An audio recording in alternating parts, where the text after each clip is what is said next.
Good evening. Thank you for waiting for us patiently while we come out of executive session. We are now back in open session, joined by Ben Sparrow, as well as many officers from the Holliston Police Department and the Holliston Auxiliary Police. Welcome. Thank you for being here.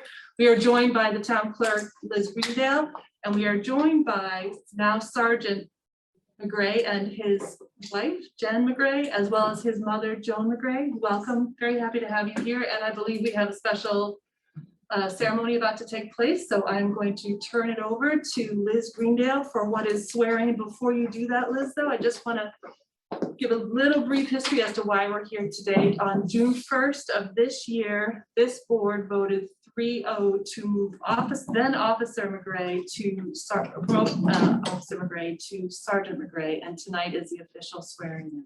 Correct. Pleasure to have you here. Thank you very much for having me.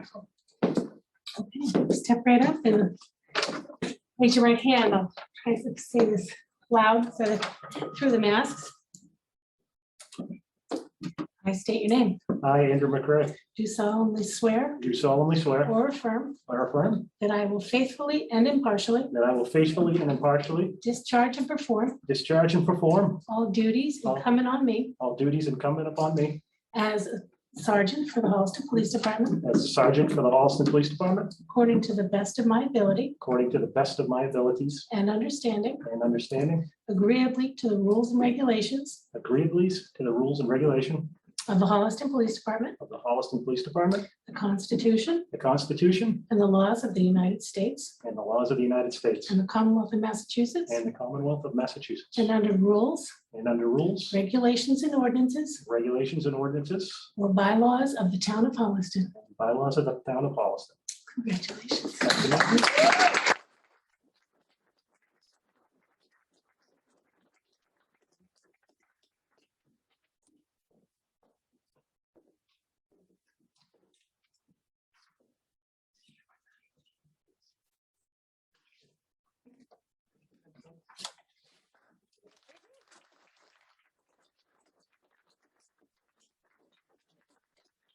There's cake. All right, well, thank you very much, Liz. Well, we hope you'll stay. However, cake versus a select board meeting is a tough call, and I respect your decision for cake. So please go and enjoy the celebration. Congratulations. Give everybody a minute to clear out. Did I make that a difficult decision? Just check to make sure I'm still here.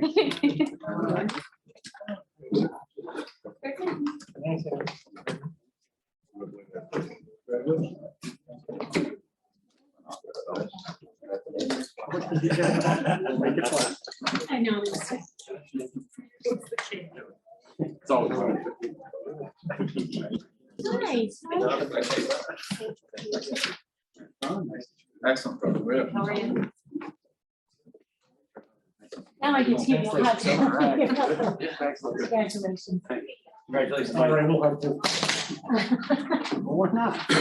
Enjoy. Congratulations. What's going on? What's happening? How you doing? All right, folks, just one more minute, please. Respect the crowds. They will go upstairs for refreshments. All right, so we're going to go ahead and continue with our agenda. We are making one additional change. We're going to move agenda item number 3A ahead of number 2. We have our town council here, Jay Tallerman, and so to make good use of his time, we're going to again move him forward in the agenda. So welcome, Jay. Appreciate you being here. The topic of the conversation at this point in time is a town council review of the warrant articles, including the citizen petition regarding the Holliston School Committee. Okay, would you like to give me, or would you like? However you want to do it, I'm here primarily to talk about one specific citizen's petition. I'm happy to just kind of launch into it if the board wants.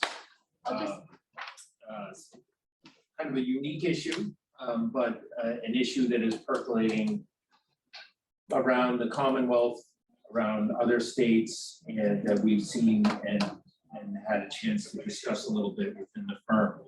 So the town received a citizen's petition with an adequate number of signatures And I'll just read it. It says, to see if the town will vote to, the Holliston School Committee will halt adoption and implementation of race theory education programs within the town K through 12 school system until a citizens majority vote of adoption is achieved in a special session town hall vote.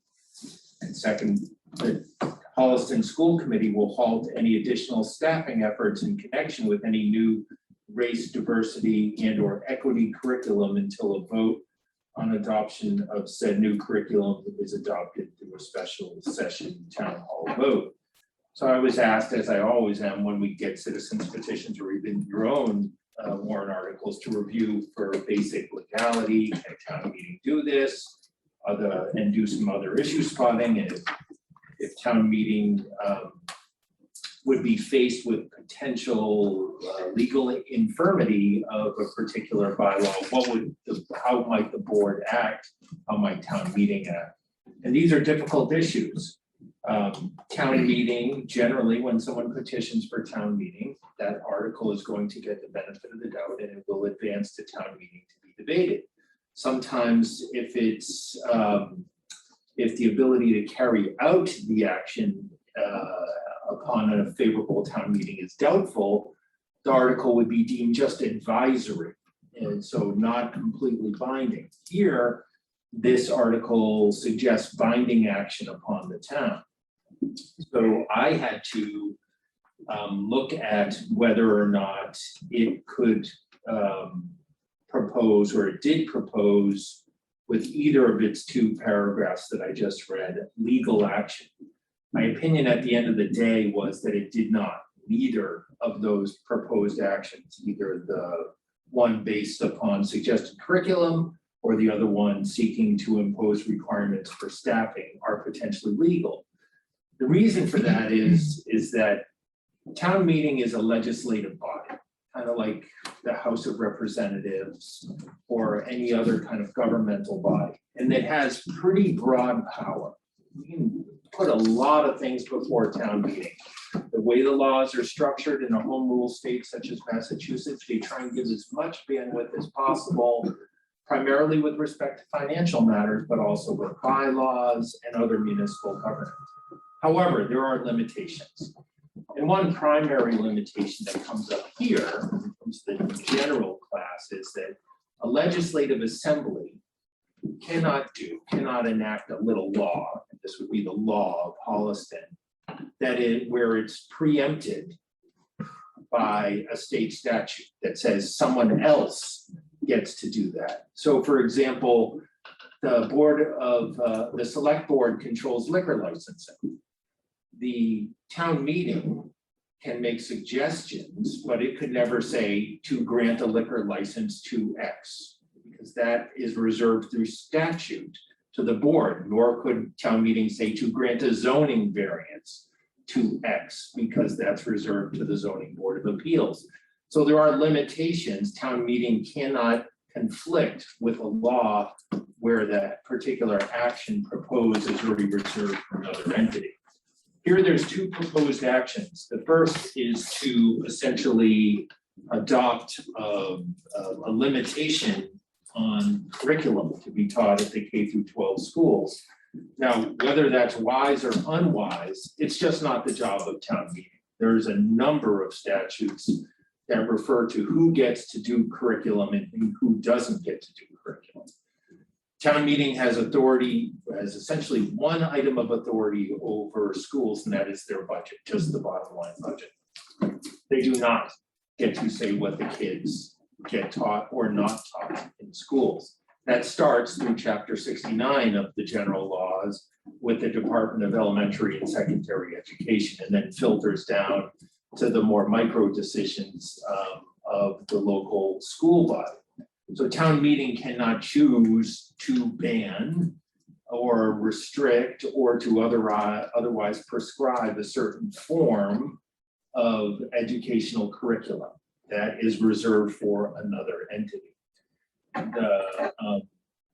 The second paragraph suggests that town meeting will halt staffing efforts around the same curriculum, that they shall not staff anyone who will teach this particular type of curriculum that evidently the petitioners find to be objectionable.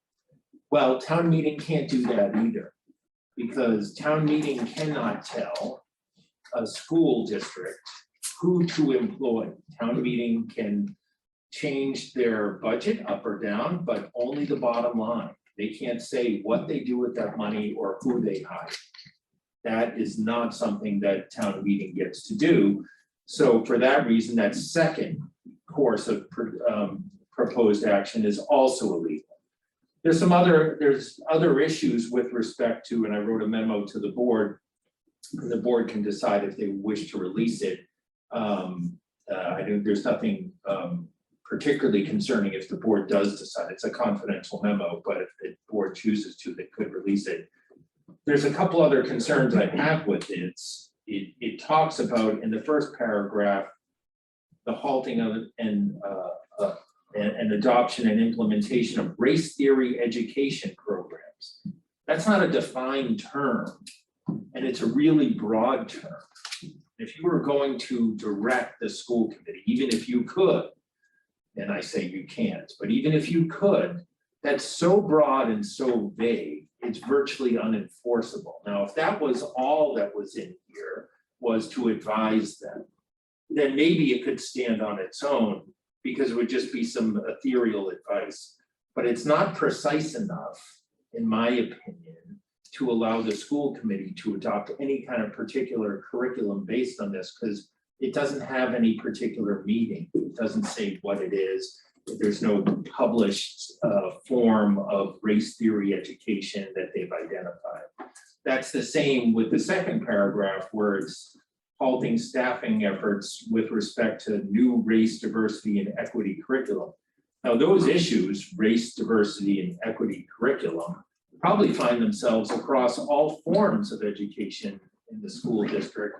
So again, there's an issue there about, is this definition precise enough, even if it were legal, and I suggest it's not legal, to allow the school district to take that and then implement it? And I suggest it isn't. The third problem with this is that there is a catch-all where they say, hey, look, town, if you want to vote as a town to allow this, then fine. However, it uses the term citizens majority vote in a special session town hall vote. I don't know what that is. I could probably guess, but town meeting isn't the place to guess. A town hall vote, there is no such animal. We have a town meeting, we have ballot questions, there are referendum petitions, there's other types of instruments, but that a town can employ to get the sense of what the town is doing, but that isn't one of them. And that makes it difficult to discern for town meeting goers. The warrant at the end of the day is a notice document, and the people going to vote on that should get enough information so that they know what they're going to vote on. There, on those ancillary issues, I'd suggest that these two articles are problematic. But really the issue that I put before you is that the heart of both of those paragraphs propose a legal action that I don't think that town meeting can vote on, any more than town meeting could vote on something more even concerning, saying like the reason why town meeting really can't vote on things like banning education for girls or boys, or to demanding that everyone paint their house a certain color. There's certain things that town meeting just can't do. It's a broad authority, but they can't do things that are just patently beyond their authority. So if in fact we determine that the proposed action here is illegal, there's a few different things. It puts the select board in kind of an awkward position. Normally, we let people just design their own citizens petitions. Sometimes the wording isn't exactly right, but at least town meeting knows what's going on. You have the ability as a select board to let this go to town meeting. And then what happens at town meeting, probably I'd get asked my opinion on it. The moderator could choose not to take a motion on it if it proposes illegal action. So there's a number of stopgaps that could happen at town meeting, but ultimately, if it goes to town meeting, there's a possibility it could get voted on. And then what happens? If it gets voted on, if it gets to town meeting, if it gets to town meeting to a vote in an unchanged form, then, and it becomes the action of town meeting, I would probably opine, and I think the school district's council would opine, that it's unenforceable and it can't be implemented.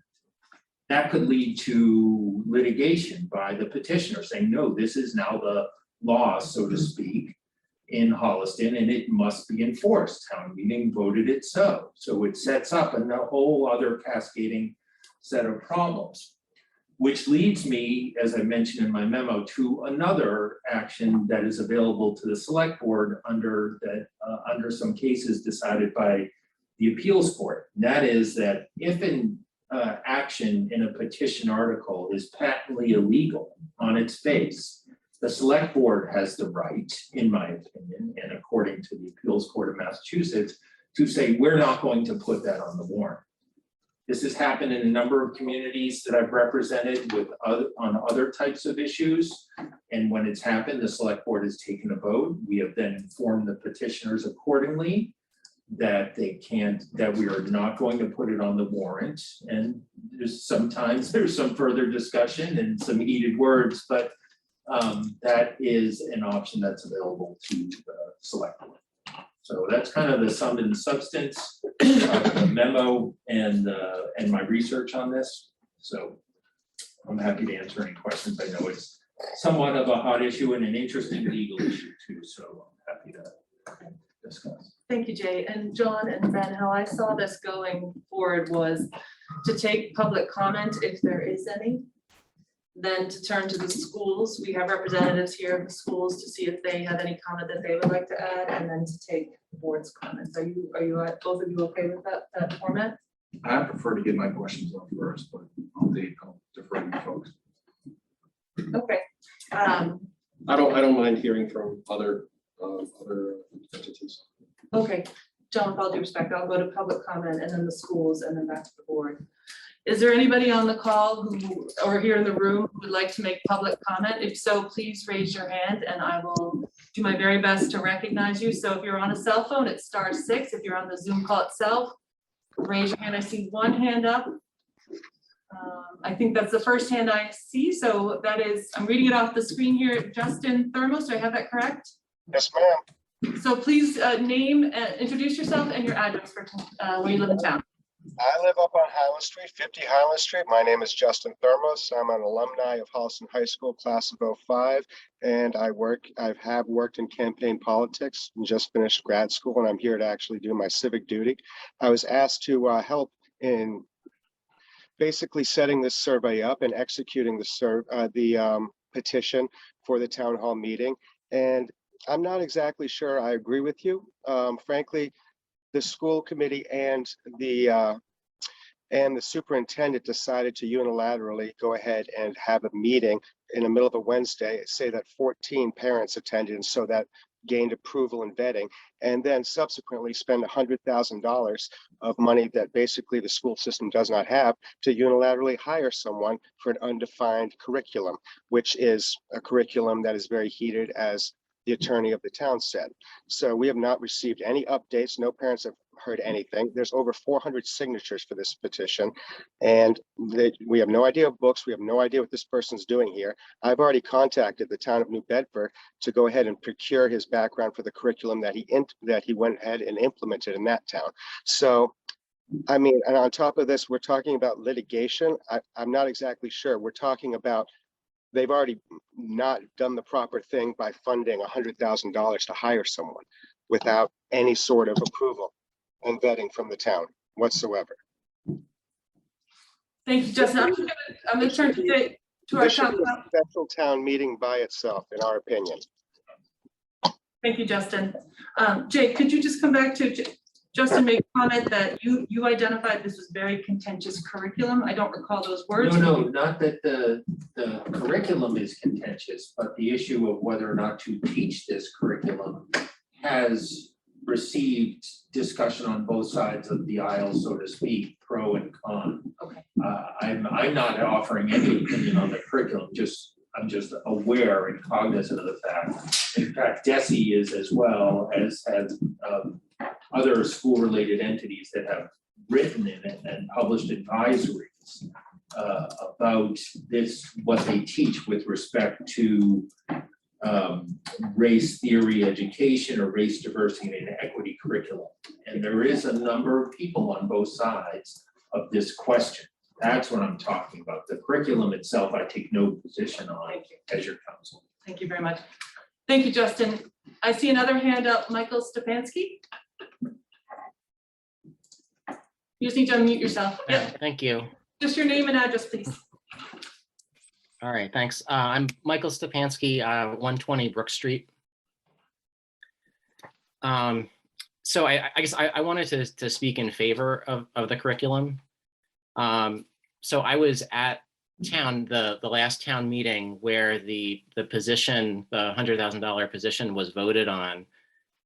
So there absolutely was, discussion and sort of public vetting of that position. And, I think as having it at town meeting gave really everybody who attended town meeting and everybody who was watching more than enough opportunity to ask questions and vote yay or nay on it.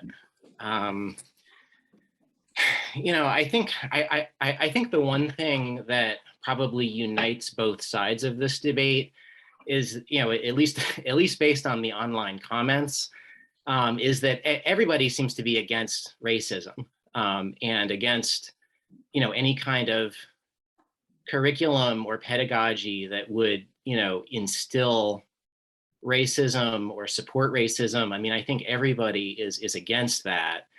I think the difference is that, some like myself feel that acknowledging the existence of race and the importance that race has played historically for people and the impact that it has kind of wrought in the present day is not racism, and is a step towards addressing the effects of racism. I think in the most charitable way I can say, I feel like those on the other side of the issue feel otherwise, and that any type of acknowledgement of race or racism leads to more racism.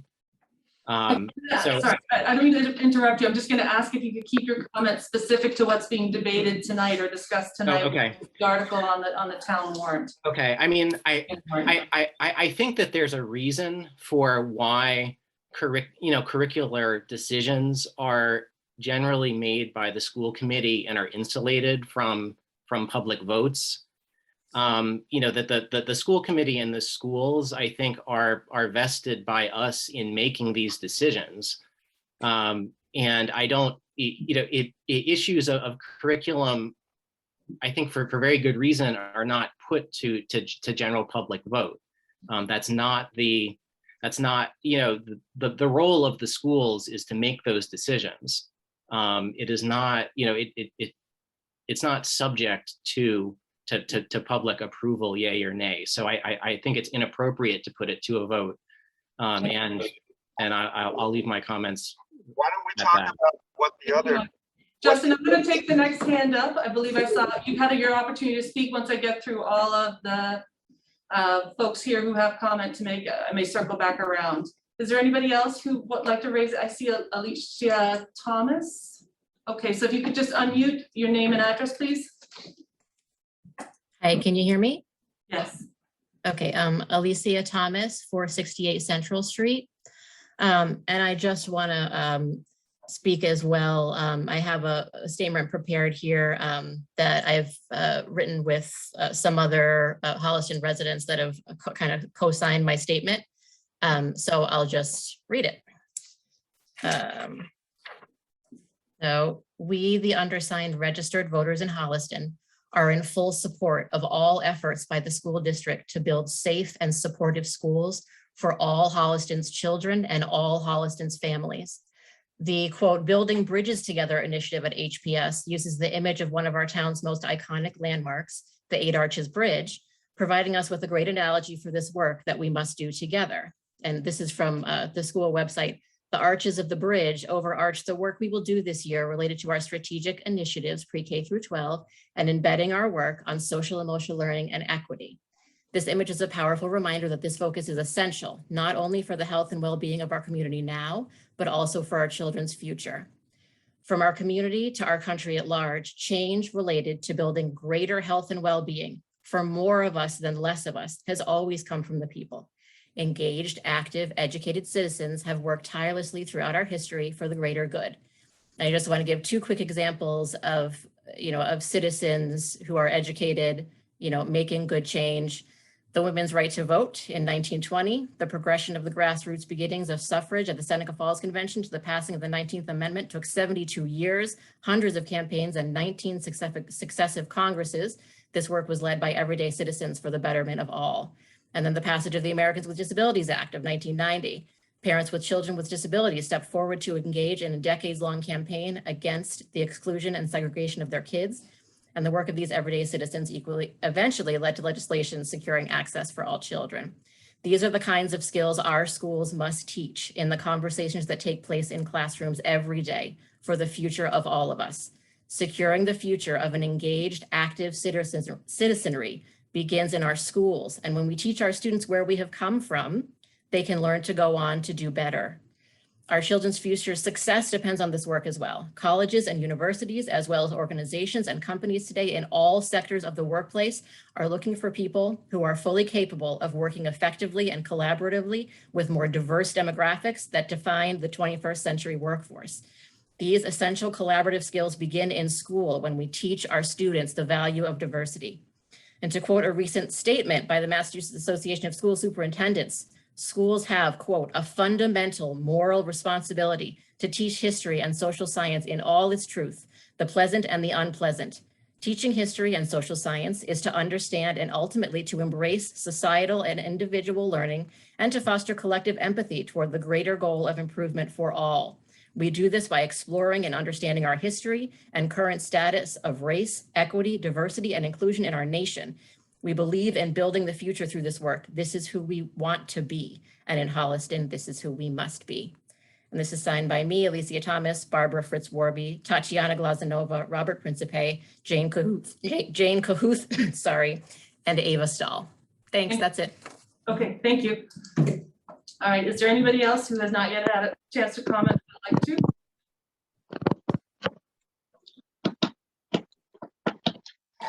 Okay, so I'm going to move on now. Thank you for your comments. I'm going to move on now. We have members of the school administration and members of the school committee who are here. So if you would like to make a statement or a comment. Okay, so I'm going to welcome up, please, Cynthia Listevnik, Chair of the school committee. So I appreciate you having this discussion tonight. I appreciate the thoughts around keeping this back in terms of our statutory authority to discuss curriculum.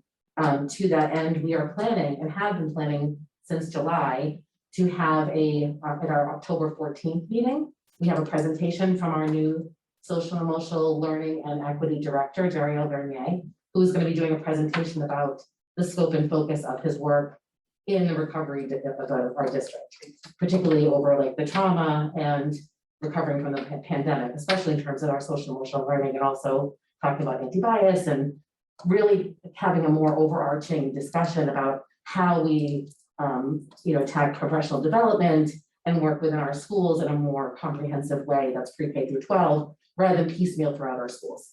And this has been a position that we have been looking to put, has been part of our strategic initiatives for at least the last 2 years or 3 years that we've been discussing it. So this was the year that we were able to say, we're going to put this on as a stake in the ground as something that we really need to focus on for this year.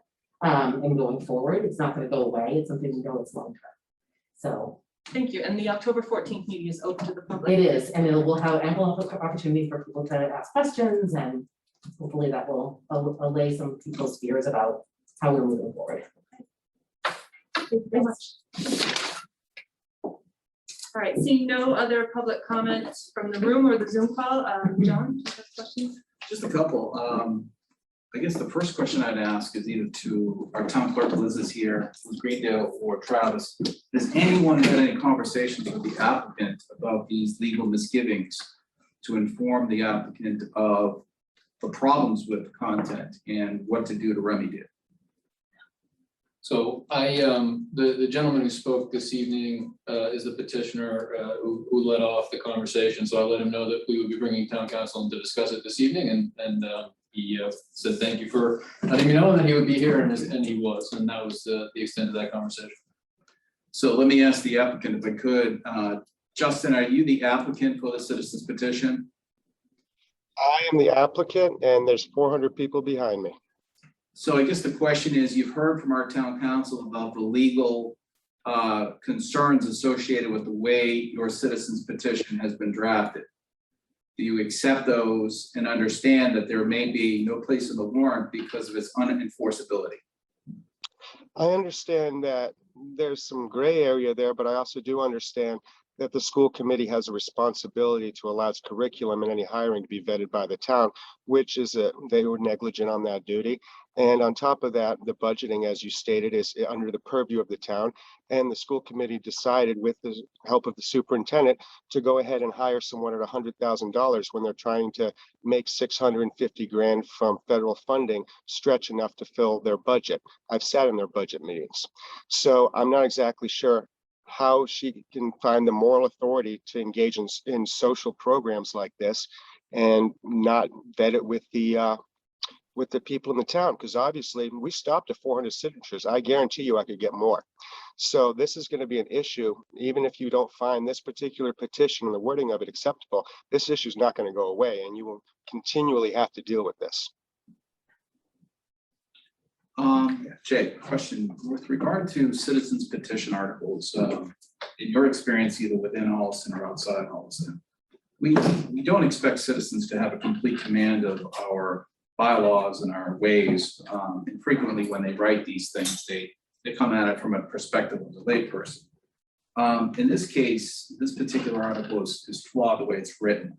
Has Holliston or any other community allowed such a thing to go forward for any other good purpose? Is there any other reason to do this? This particular subject matter? No, on any subject matter involving a flawed citizens petition that boards put into warrants, and what's the standard that goes into that kind of decision? So occasionally when there's something more mild and like not a change to school curriculum is a significant leap, but occasionally we'll get something that is a small item where someone is proposing a small expenditure. I'll give you an example. Someone wanted the town to expend money for a private purpose for a project that they wanted. And my opinion was that it violated the anti-aid amendment of the Massachusetts Constitution. The person then was comfortable, and it was a matter of a few $1,000s.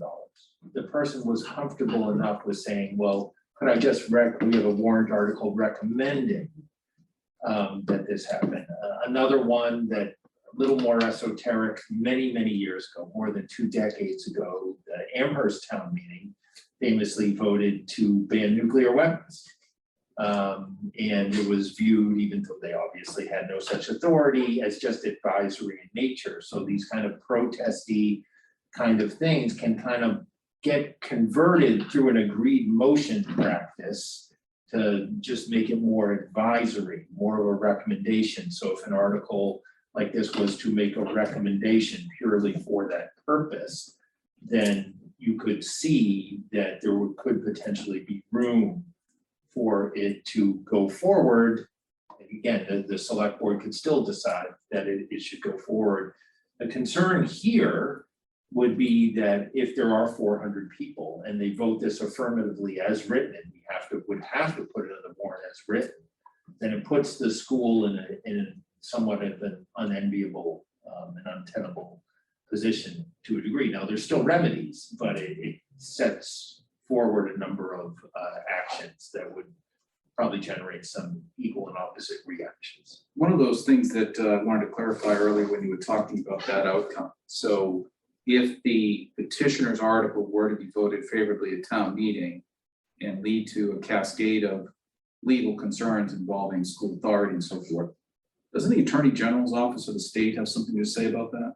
Well, they could, but they'd have to be a party, they'd have to have some standing, whether or not, so the Attorney General could, of course, step in if they felt there was a violation of civil rights or a violation of the Constitution or a violation of a statute that they themselves are enforcing. But primarily, the way this is structured is that we probably be more or less on our own because of the home rule nature of this kind of particular petition.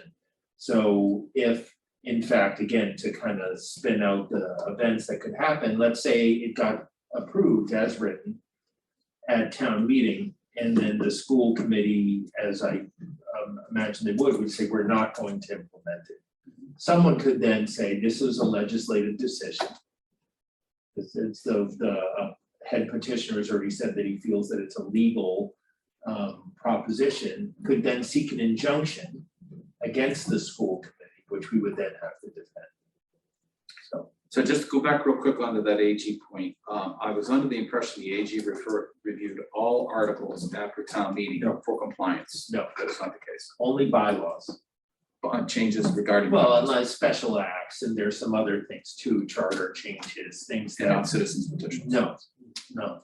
Okay. Not unless it invokes somehow their jurisdiction. Here, they're trying to compel a local dictate with respect to the curriculum of the K through 12 schools and all. Thank you. Well said, team. Okay, thank you, John. Ben, I just have a couple comments to make here. I had some questions, and council has done a good job answering questions that I had and some of the thoughts that I had. I think what's important to remember here is that town meeting does not have the authority to tell the school committee what they can and can't do with respect to things like hiring, things like that. They can give them a budget. And voters choose the school committee. So the voters are definitely involved in the process of the schools and administering the schools because they vote for the school committee annually. And I don't believe that we should have town meeting allowed to change curriculum. I don't think that's an appropriate action for town meeting. And I believe, and not only that, but it is not under statute permissible because that is something that by statute is obligated to DESNY to do. So my concerns are just about the legality and it's the usurpation of the process in the community that we've established. And so that's all I wanted to say. So thank you. all set? Jay, your comments were extremely helpful. You clarified for me, as you did in your memo, and later I'll turn to John and Ben, and I think we'll end up, we'll make a decision about making the memo public or not, but you clarified comments that were in your memo about this not being a legal decision, a legal pursuit for a town meeting. You also clarified for me that as written, this is imprecise and town meeting, it cannot be advisory for town meeting because the language is imprecise. That was helpful for me to hear you say that. You also clarified for me that town meeting cannot make decisions that are contrary to Mass General law. That goes back to the legality of the purpose here. It's clear, as you mentioned, that whenever and however the discussion happens, it will be difficult and perhaps divisive. And town meeting can make difficult decisions. I have no concern over that. As chair, I would view town meeting as a place to conduct business. School committee meetings are where curriculum and staffing discussions take place. Town meeting, again, cannot make decisions that are contrary to Mass General law. It is my belief that the petitioners are best served by being directed to the appropriate forum with the school committee on October 14th to share their comments on curriculum and staffing. So I appreciate you being here, and I'm satisfied with the memo and the information you presented. I thank those who spoke up. It's brave to enter into this forum to share your thoughts and comments. So to Justin, to Alicia, and to Michael, thank you for your comments, and to Cynthia for being here as well to share some information and the school committee's perspective. So at this point, I'd like to entertain a motion. Before I do that, I would just like to see if John or Ben have any other comments. A motion to deal with whether or not this goes in. Would we do that when we do the rest of the warrant? You would like to hold that for when we come back to the rest of the items on it. Typically, yeah, unless you wanted to make a statement. Yeah, I'm sure we can. I think, I yeah, think deciding whether to make the memo public as well, because I would share with the petitioner and anybody else Yeah. interested in the school committee. so as let's well. do that first. So John, but unless you have any, we're not asking for a vote on that. You just like some direction from the board to make the memo public. Ideally, because motion will be fine. Yeah, so. It is otherwise privileged. So I'll make a motion to release the correspondence associated with council's opinion on this matter. I'll second that motion. All in favor? Aye. Okay, so that carries. The memo will be public. I Thank do you. note that there is a typo on the date. It says 2018, it's actually 2020. It is in 2020. I'll go back to 18. I'm sure we will. The typo You've had you don't this see until for like 3 years. 2 days after you write something. No mention of that recent birthday either. Okay, so we'll go ahead then, John. I think we've got Jay here. We have the members of the school committee here. We'll go ahead and I would look for a motion to remove the citizen petition from the fall town meeting warrant. So moved. Second. All in favor? Aye. That carries. Jay, thank you very much for your Welcome. time. So what I'll do from that, because I think it's appropriate and fair for the petitioner, is to work with Travis to get a letter together for your signature, Tina, that would just advise them that we're not calling a special town meeting and not going to be putting out a petition article on this matter, because the petition was both for a standalone special town meeting, which we would have held within the fall town meeting. So an information letter to the petitioner? Yeah, I think it's fair. Yeah, would you To the also then petitioner. include the information shared by the school committee on the October 14th? If that's relevant or appropriate. Happy to do it. Thank you. Yeah, I'll probably need a little more info from them, but Sure. happy. Thank you. Happy to provide it. All right, thank you very much, Jay. take it, Jay. So we're gonna move on the agenda then, well, move backwards, I should say, to item number 2, which is a Stantec presentation on the water modernization study. And I believe we have folks on the call. They're, believe in the water. Erica and Sean are working over there. Oh, okay. Good night. Thanks, Jay. Good night.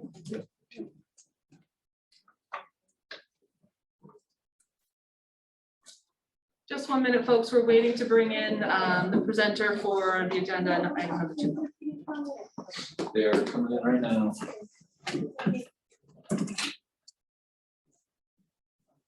Erica is from Stantec and she's gonna be directing the conversation. Chris, you're all set. I'm sorry, Travis, did you say Erica's in the room or she's on? the Erica phone? will be coming in the room right now. Yeah, she will. She's gonna come in the room, she's gonna take over the screen for us, and she's gonna give us a presentation and demonstration.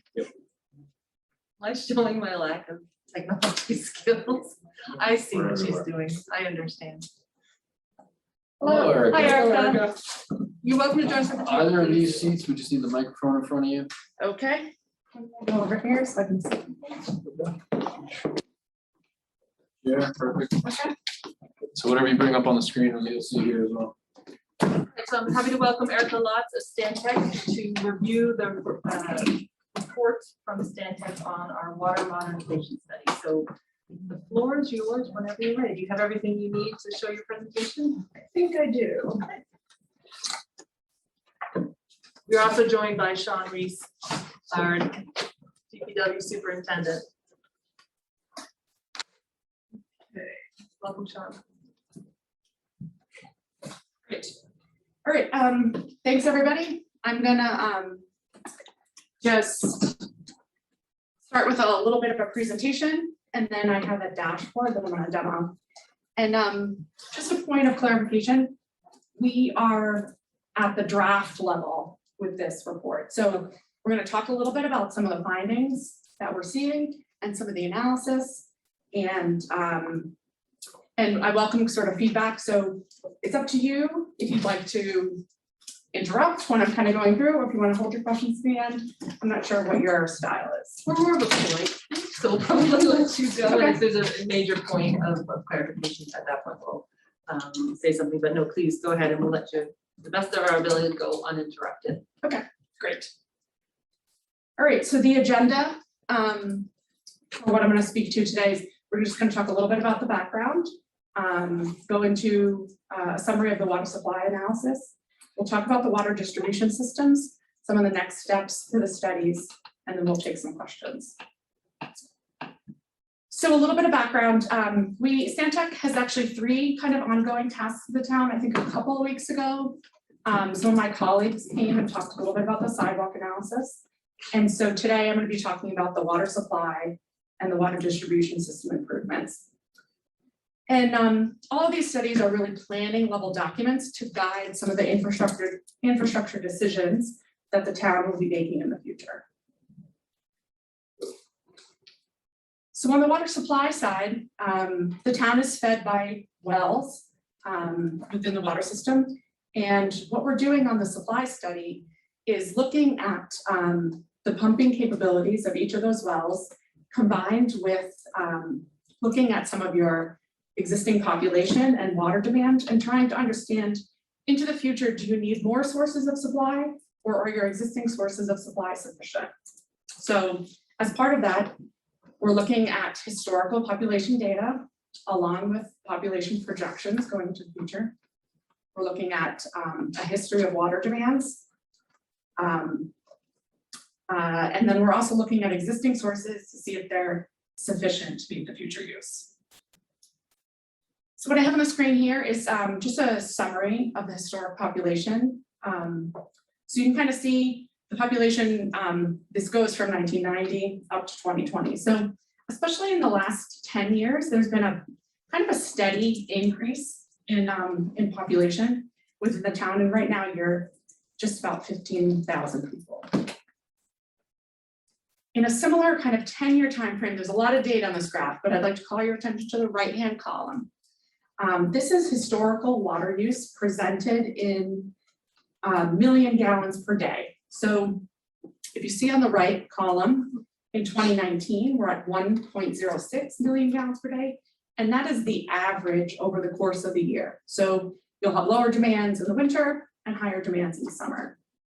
But what you can see looking at that right column is that the demands have not seen that same increase in population that the town has experienced. So the water demand probably more is tied to wet years, dry years for some of those low-lying areas or at lower data points. But in general, it's remained pretty steady.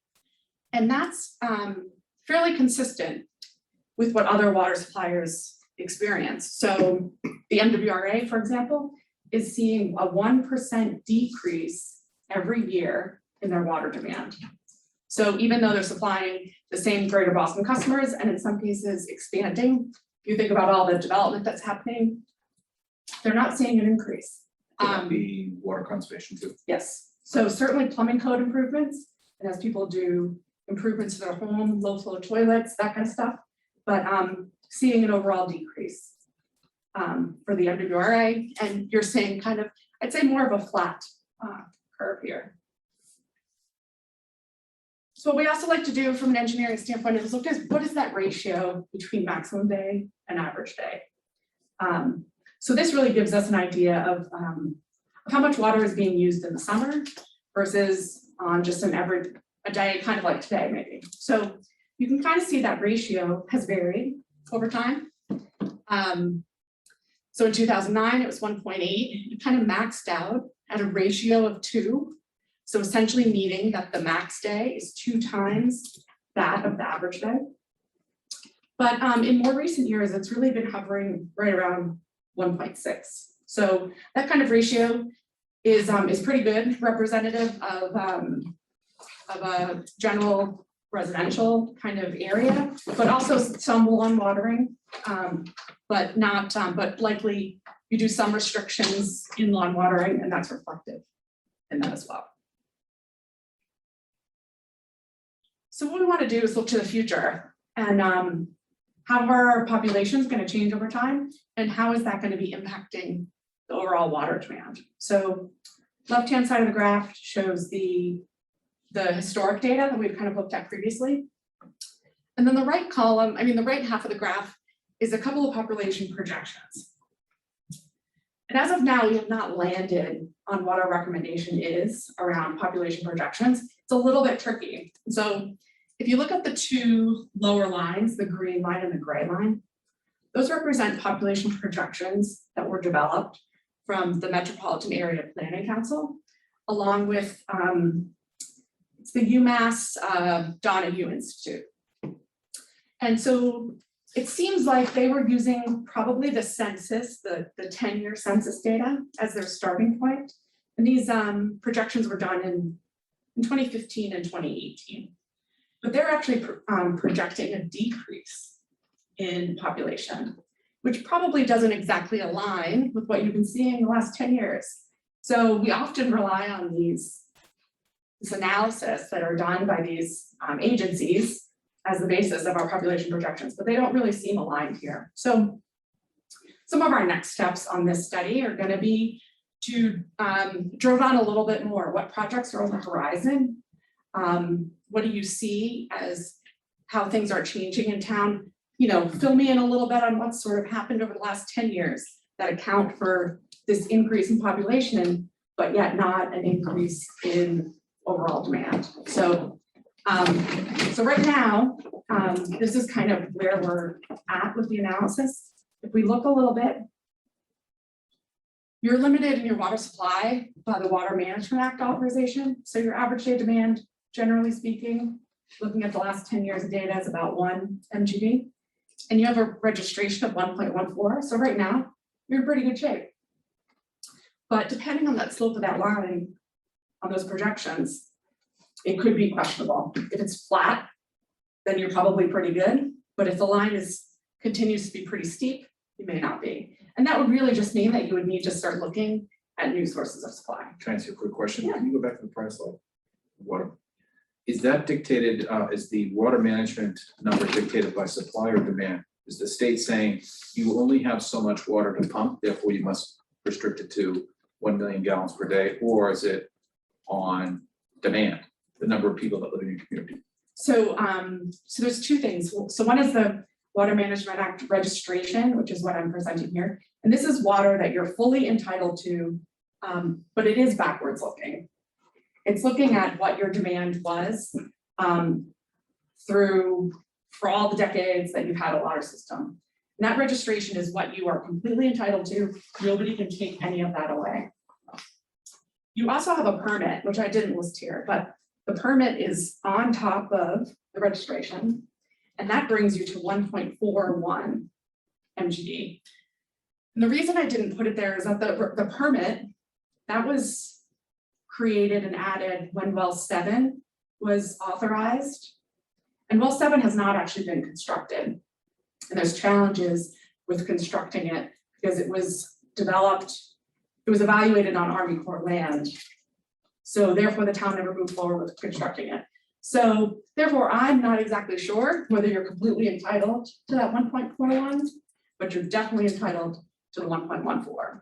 Again, back to my question, is that driven by supply of water or population? A combination of the two. Okay, thank you. But essentially, when you have a permit, when the DEP authorizes you to withdraw more, they start putting restrictions on it, limitations. So they're really trying to tighten up water systems to make sure that they're really running efficiently and not using water for things like lawn watering. So that kind of covers the supply side. Now we'll talk a little bit about the distribution system. So back about 10 years ago, around 2010, a couple of different studies were done for the town. There was the Water System Asset Management Plan and Water Distribution System Evaluation, which is kind of a hydraulic evaluation. And I actually worked on both of those projects back around 2010.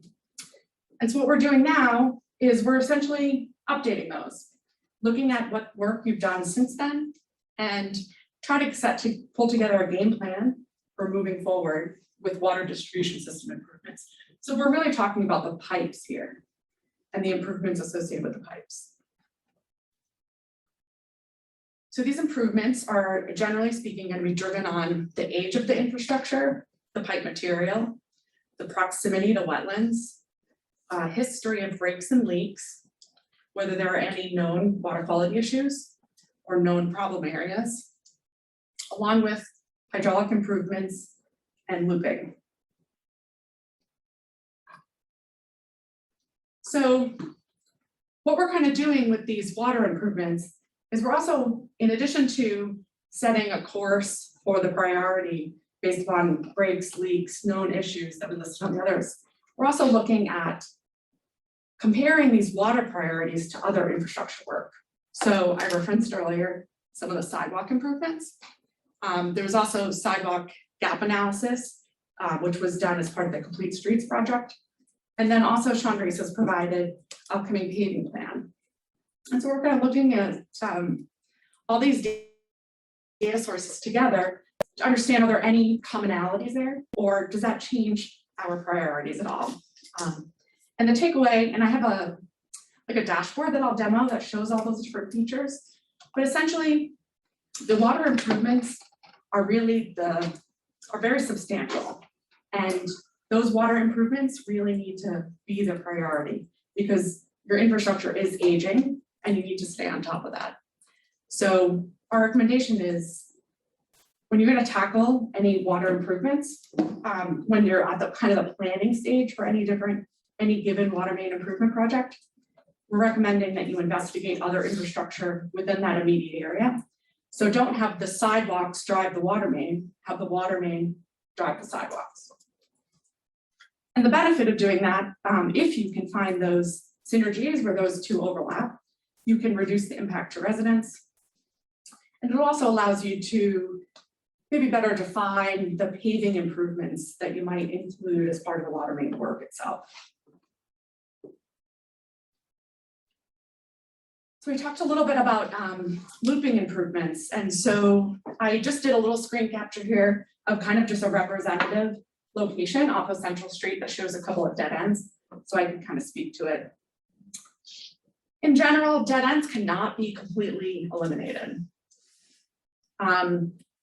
You're best served by having the ability to flush the dead ends to address any issues that are there. So often that is a simple fire hydrant located at the end of a dead end, so that when you need to, you can flush it. You can also do a blow off if the location lends itself that way.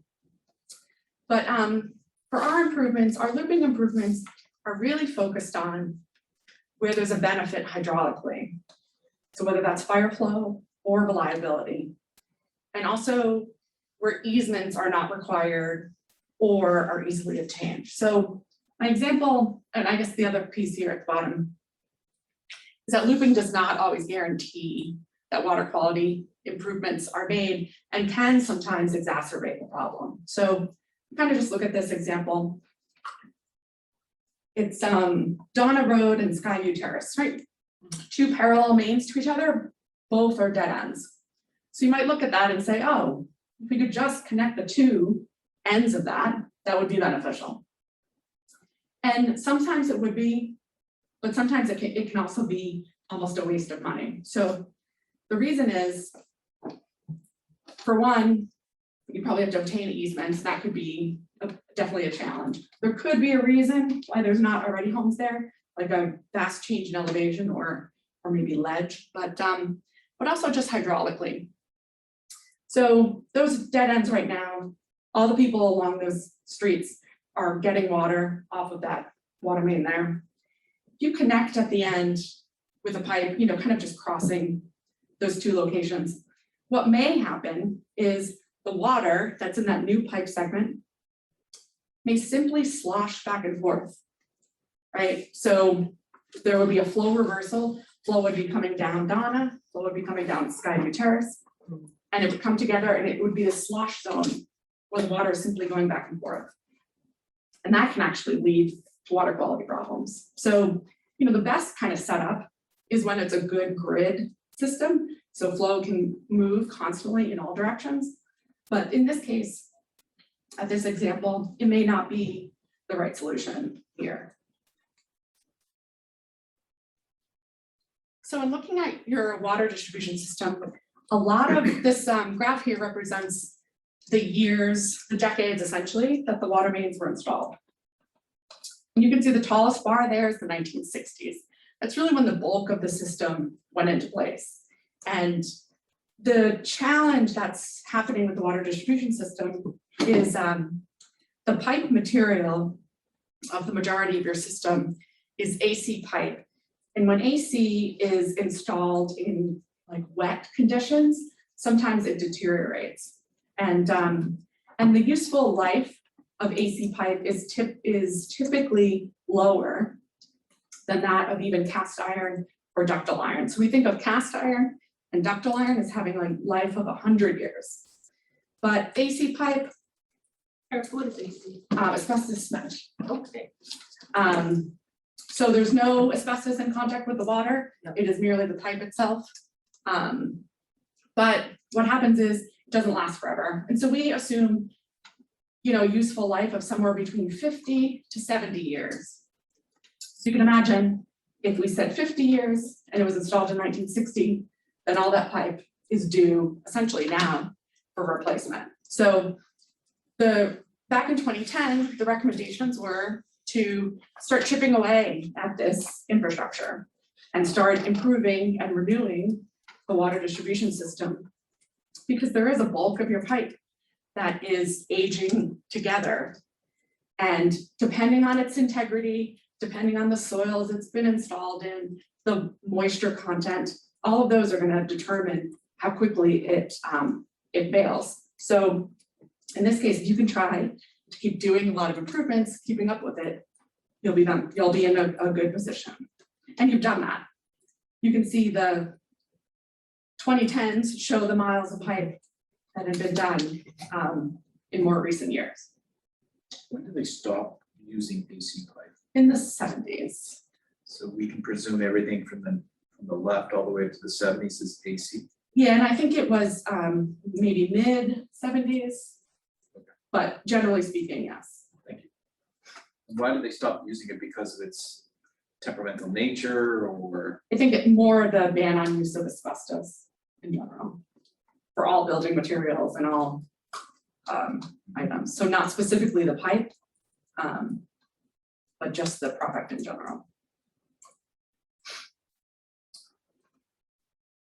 So our recommendations are essentially because of the age of the infrastructure, you end up with this large, what we refer to as backlog of improvements. So essentially, it's existing pipe that, based upon our analysis of age, breaks, leaks, proximity to water, that this is already past due for replacement. Now, that doesn't mean it's going to break tomorrow. It doesn't even mean it's going to break in 10 years, right? But we're just using the best available information that's showing that if you had all the money in the world, you would have all of these pipes replaced.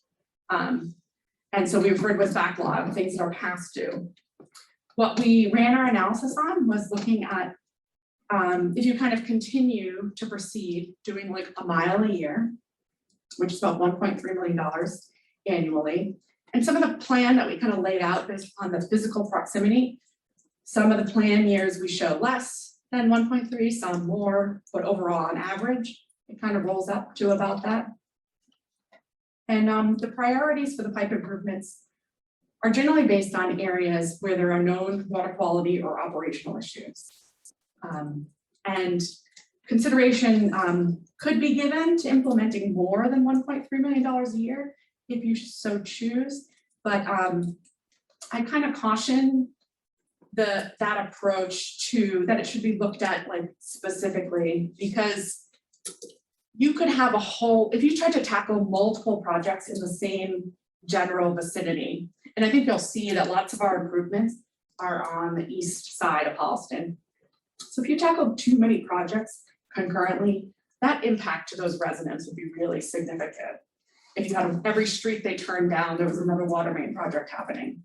So I think you could do some concurrent work if they're physically separated enough such that the traffic impacts can be properly managed. And so we have not taken that into consideration. We've kind of just laid out a plan in terms of priority.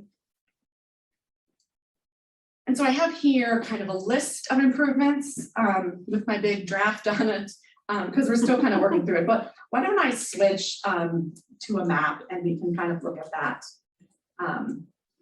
together. So what I have here is kind of a dashboard of what we see here is a map of Holliston. I'm gonna make it larger. And then this is just that same graph we saw before.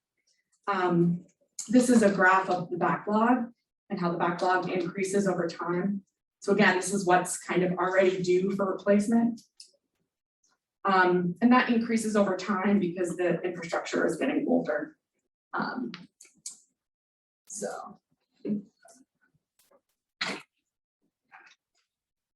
So what we have here, all the blue represents existing water mains in town. And what we've kind of done is we've developed a couple of projects, and these are labeled 1, 2, 3, 4, but some of these could be packaged together to make one contract. So we, if I just swap back here. So this first one that we're going to talk about, this Bullard Central Expansion and Loop, this is really only $900,000. So, but it kind of makes a good project kind of in a little package. So we kind of laid it out that way, but these can be kind of reordered based upon what makes sense and what makes sense from a budget standpoint. So we switch back. So this improvement is here. So this is a looping improvement. So if I turn it off, you can see that, oh, this is a little bit deceiving, but there's not actually a water main underneath there. This layer is a little bit messed up, but this is essentially looping the pipe because these are now 2 dead ends. And with the new treatment plant going in at this location, it really is beneficial to have that flow be able to head in 2 directions. And the other purple segment up here is Fisk, and the limits of this maybe are could be open for discussion, but at Fisk, there's a culvert and the pipe is not actually fully connected. So again, given the proximity of a treatment plant, it seems like trying to address these locations early in the priority would make sense, given that project timeline. We add in the next one, Norfolk Street is another one. So that's a kind of a long street, but there's due to the age of infrastructure and some water quality concerns, replacing that pipe makes sense. And if I just kind of click through, we've then shown improvements at the Goulding Street neighborhood. And then Central Street. So you can see lots of these are on the east side. Concord would come next. And then Washington. So these are so-called 1 mile blocks you're trying, give or take. Give or take, some of them are the early ones, we wanted to really get them in the right priority as opposed to packaging them exactly as 1 mile. So we wanted to present a priority, otherwise we're going to be throwing elements in just to make it add up to a mile. So we kind of tried to set them a little bit more priority, but broadly speaking, yes. Erica, Washington Street runs the whole length of the town. What are the addresses? This is just in that same vicinity here, kind of right between. From Highland to Concord. Yes. Thank you. And so then you can kind of see, you know, we're now with what's highlighted kind of in purple here, all these improvements. So why don't we, I'll stop turning on these things. Let's talk a little bit about some of the other infrastructure improvements in that, or infrastructure in that area. So previous studies have looked at gap analysis. So I'm going to turn on the gap analysis for the sidewalks. And it's a little tricky to see because the colors are a little similar, but if I turn off, these represent locations in town where there are no sidewalks. So there is some overlap, and more than just that there isn't sidewalks, that sidewalks are recommended from the complete street. So there's pink kind of highlighting around the purple there for that sidewalk. And then we look at the paving plan or any of these projects on the paving plan for either 2021, no. Looks like 2022, some of the side streets are on the paving plan, but not the main thoroughfares. And then if we look at sidewalks, the sidewalks are color coded based on whether green is good, there's sidewalks there, but the condition is good. Yellow is there, moderate, and then red is where the sidewalks should be improved. And so essentially, you can kind of see that there's not, if we just, now we're just looking at, say, the first 5, groups of projects, there's not a lot of overlap. There's some.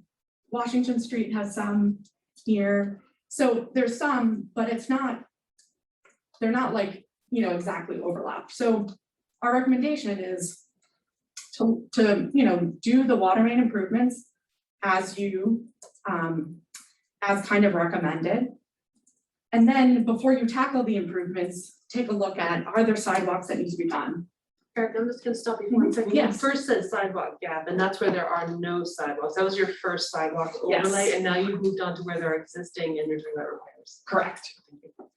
And did you say also not only the information from Stantec's pedestrian accessibility, but you also have complete streets laid in here as well? Yeah. Excellent, okay. It's great.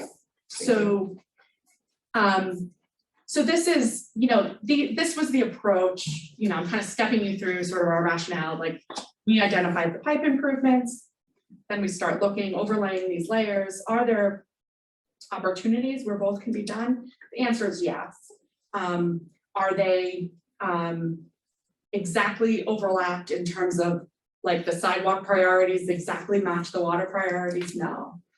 There are some opportunities where you can maximize your infrastructure spending by doing that work concurrently.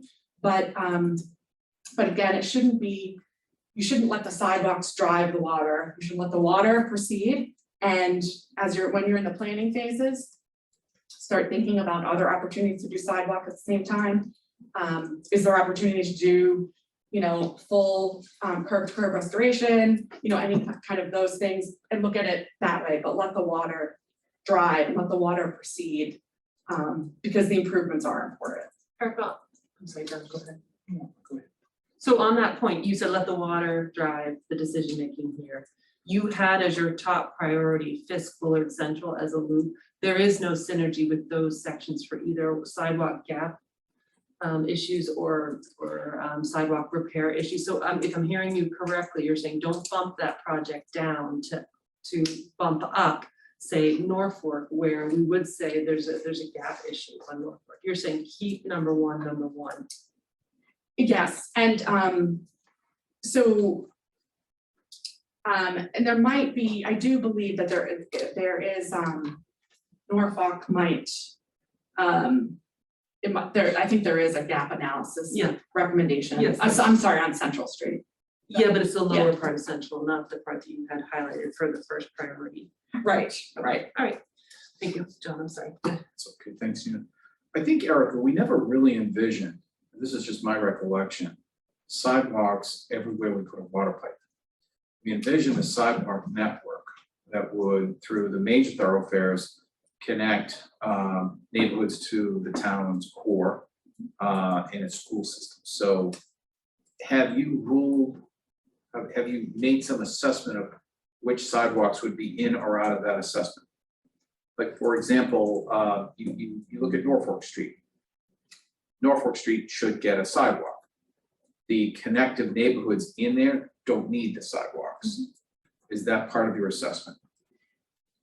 So what we're essentially doing is providing the data to you to arrive at your decision. So we're trying to provide it in a way that's easily digestible. So we've overlaid these layers to kind of give it to you in a way that you can kind of make those decisions. So Central Street, is an early water main project, and it's a recommendation for sidewalks under the complete streets, I believe.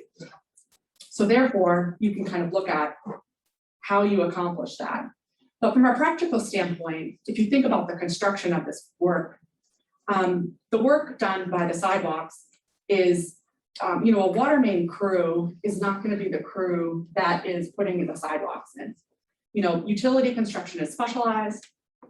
That crew is going to come in and do the water main. It's going to be a separate crew that comes in and does the sidewalks. Now you can bid those collectively together and have one general contractor overseeing both work and managing that schedule, and therefore managing the impact to people, but they don't have to be done together either. They could be subsequent construction packages as well. So we did look at it, but we didn't change our recommendations for water based upon whether or not there was a sidewalk need. One point is, small point of clarification, Sean Reese is with us, and this may be more for you, Sean. The number 1.3 million that you said is on average-ish, give or take, the cost of 1 mile. When we do that 1 mile, is that complete road resurfacing, or is it just where the pipe went and we're patching that? We were able to work it into a complete road resurfacing cost of the. That's what I thought. 1.3 in general. Winter Street's a good example. Correct, so that, under that scope of that whole project, the road will be paved.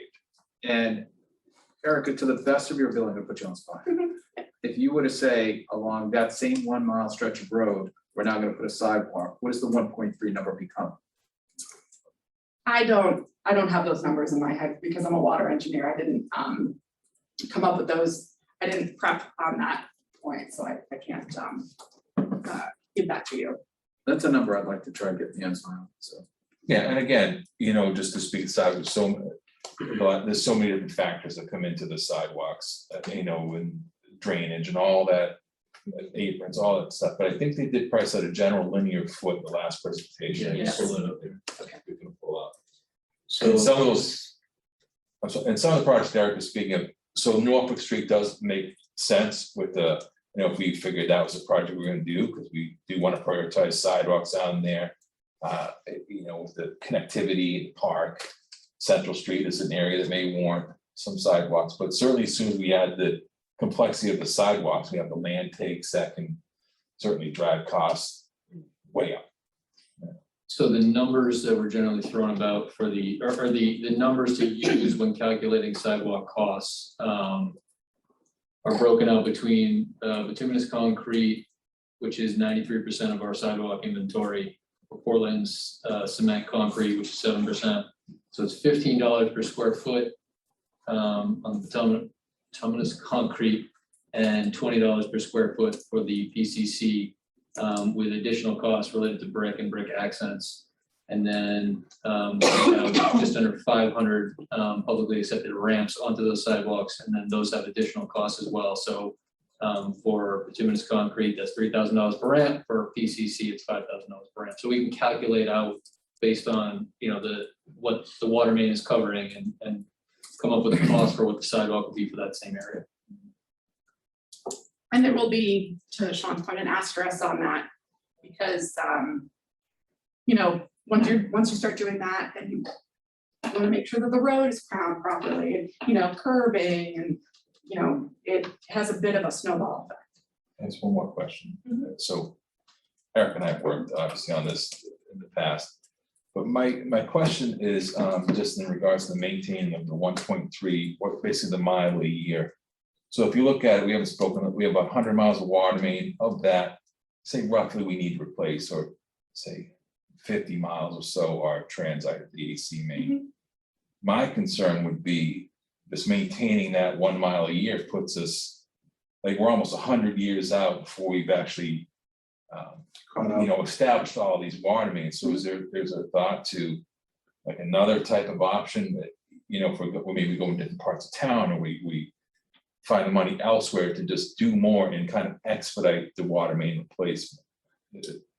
Yeah, it's definitely worthwhile to kind of do that, but I do caution you based upon traffic impacts, so you just need to look at that, so. Yeah, and we have that now. I mean, we've been in a neighborhood for a couple of years now, and there is a not frustration, but right, you do get tired of the continual construction, even though it's all improvements. It's something we need to be aware of. It's hard to live through, yeah. Sean, at one point when I joined the board, you gave me the number 3. 3 miles is the maximum amount that Holliston, 3 miles per year is the maximum we can do, both from a contractor and Managerial. But I think it's important that we, you know, you look into possibly trying to do more than what we've done. And That's through my opinion. ARPA and other federal funding, I mean, now might be the time for us to be potentially kickstarting while there is these opportunities for funding outside of just the tax base. and ratepayers. Erica, I'm sorry. One more. I have no idea where you are in your presentation. So I'm done. I mean, Oh, this is kind of what I wanted to do and talk, and then Okay. it's like, then it's Q and A, so we're Do we there. get this, by the way? Because I want that. Um, That's a great tool. So I think I can, it's a fairly, this is a web-based viewer. And it, depending on the existing licenses you have for GIS, it might just be a small add-on, so I can coordinate with Sean on some of those details. I'm gonna jump Ben here. I jumped the line on Ben here. The fifth item you had, priority had up there was Concord Street. That's state-owned. So how do communities, municipalities use your report to then sort of trigger like I'm blanking on the word, a tip project or something like that? Because if you're talking about state roadway and you're talking about a long segment such as Concord, you're looking at a significant project there. You're probably gonna need tip funding. So You would need, you would want tip funding for the roadway work, but the water main work, it's simply securing a permit from the state to do the water main work. So you don't need to be on the tip to do water main work in a state-owned. but you don't see communities coordinating the two on a section of state-owned roadway like this? That's my question. So on state-owned roads, often they are the ones doing the improvements, like sidewalks, for example, for their own roadway construction.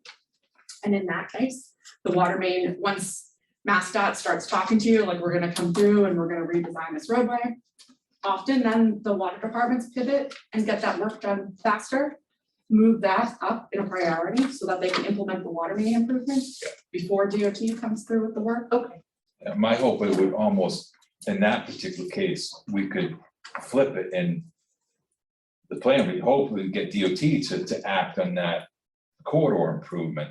So if we're committed to replacing the water infrastructure, we could possibly get them out there and replace their sidewalk infrastructure. So kind of work hand in hand. Okay. Okay, it's helpful. Do we have ACM under the state roads right now, do you know? What was that? Do we have AC pipe? State So in Concord Street, there's two, actually, a combination of multiple water mains. So there's AC in that road, correct?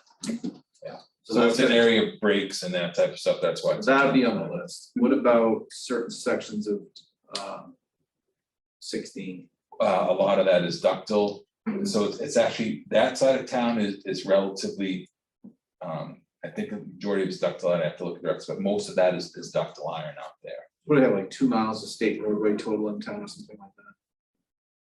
It's probably about the runs on Pine Street to Baker Street, so it's around 2 miles, I think. So About half is in need of replacement for pipe, and the other half seems in good shape, you would say.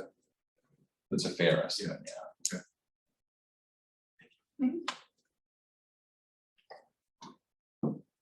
I think it's great. Okay, great. Clouds are parting. Yeah, Ben. I do have a Yes, couple of questions, course, actually. Of course. So I'm gonna get back to like sort of the beginning when you're talking about supply. Have you seen any noticeable impact to the water usage based on agricultural adjustments in Holliston? I don't think that it's evident. I was just gonna switch to, What I'm getting at is that we know we've had a few host agreements with some cannabis growers and they use a lot of water. And I'm just curious if we've seen a noticeable. we would have to drill down there, it is showing that in 2020, the category of agriculture did increase from previous years, but there's also a pretty significant decrease in commercial and business, which I guess, with the pandemic might make sense. So we'd have to drill down and really look at the accounts, because one data point like that makes me think, We'd have to look at it over a few years to really be able to discern if there's something going on. But I will tell you, we're talking about from right here, 0.03 million gallons per day. So we're barely even capturing that in significant digits, right, in our total. So it remains a very small percentage of total water use. Okay. Residential is really the significant driver. Yeah, that makes sense. Couple of things. So I'm gonna jump around, I apologize. Yeah, no, okay. So my second question is, and I think we've kind of answered it, but I'm just gonna ask it anyway. When we talk about, you saying like water priorities, like looking at the water priorities and then working on infrastructure improvements as a sort of a secondary ancillary improvement, we would obviously repave the road because we've dug it up kind of thing. But when it comes to things like sidewalks and stuff like that, as you kind of alluded to it, but if sidewalks are a discussion, it would behoove us to look at them holistically, because there would be potential drainage implications. There could be some, deeper implications to the infrastructure in general. So it makes sense, correct? From an engineering standpoint, if you're gonna look at it, you don't want to separate them, you kind of have to couple them in a certain way. So you're not gonna say redo the roads, redo the water main, and we're gonna do the sidewalk later, but now we have to redo the whole thing because there's a hydrant in the middle of it, that kind of stuff.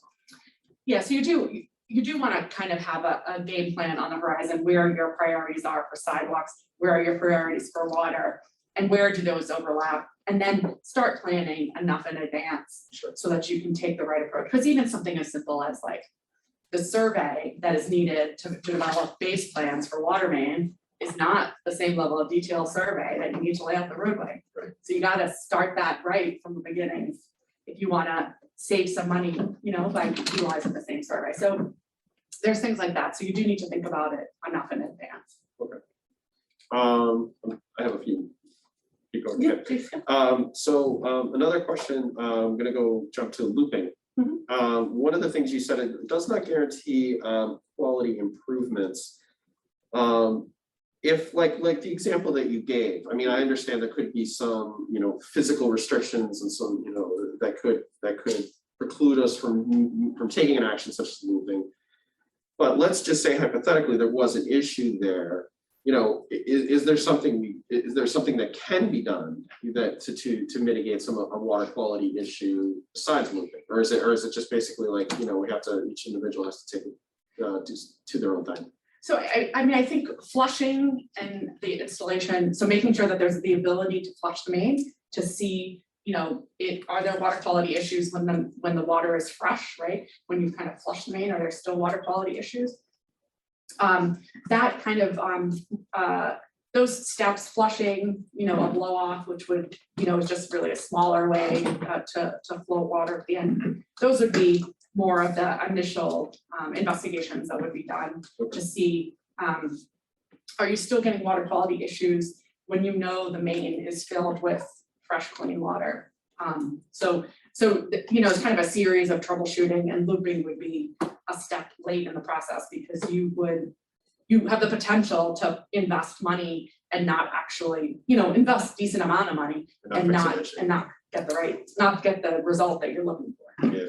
Right, so if you loop the water main and you didn't have any demand for that looping portion, that water can stagnate in there. There's no real, so there's got to be a real reason to loop. And if there's more houses going to be built in that section, then it makes sense to really connect that segment.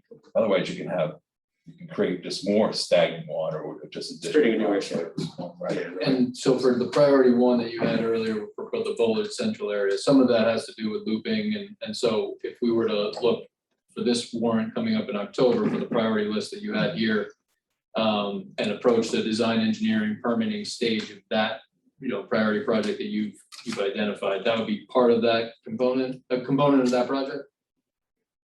The looping would be The part of Bullard it. and Central and. Yeah, and the looping in that location is really due to the water treatment plant going in, and without that looping, water is forced to only travel in one direction from that treatment plant. But so it actually increases the reliability of the water system for that big investment that you've made. Now water can flow in two directions if you do that looping project.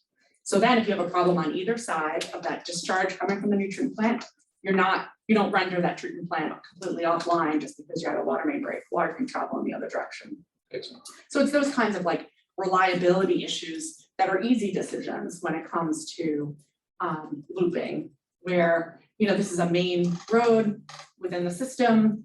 The ability to feed water in two directions is beneficial. Actually, I have a couple more questions.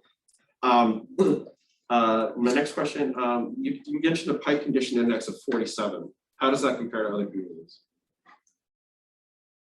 It's not exactly an apples and oranges, because it's based upon the data that we put in around this. So to be honest with you, from a practical, if I just take that number off of the table and just say, you know, how is your system compared to other systems?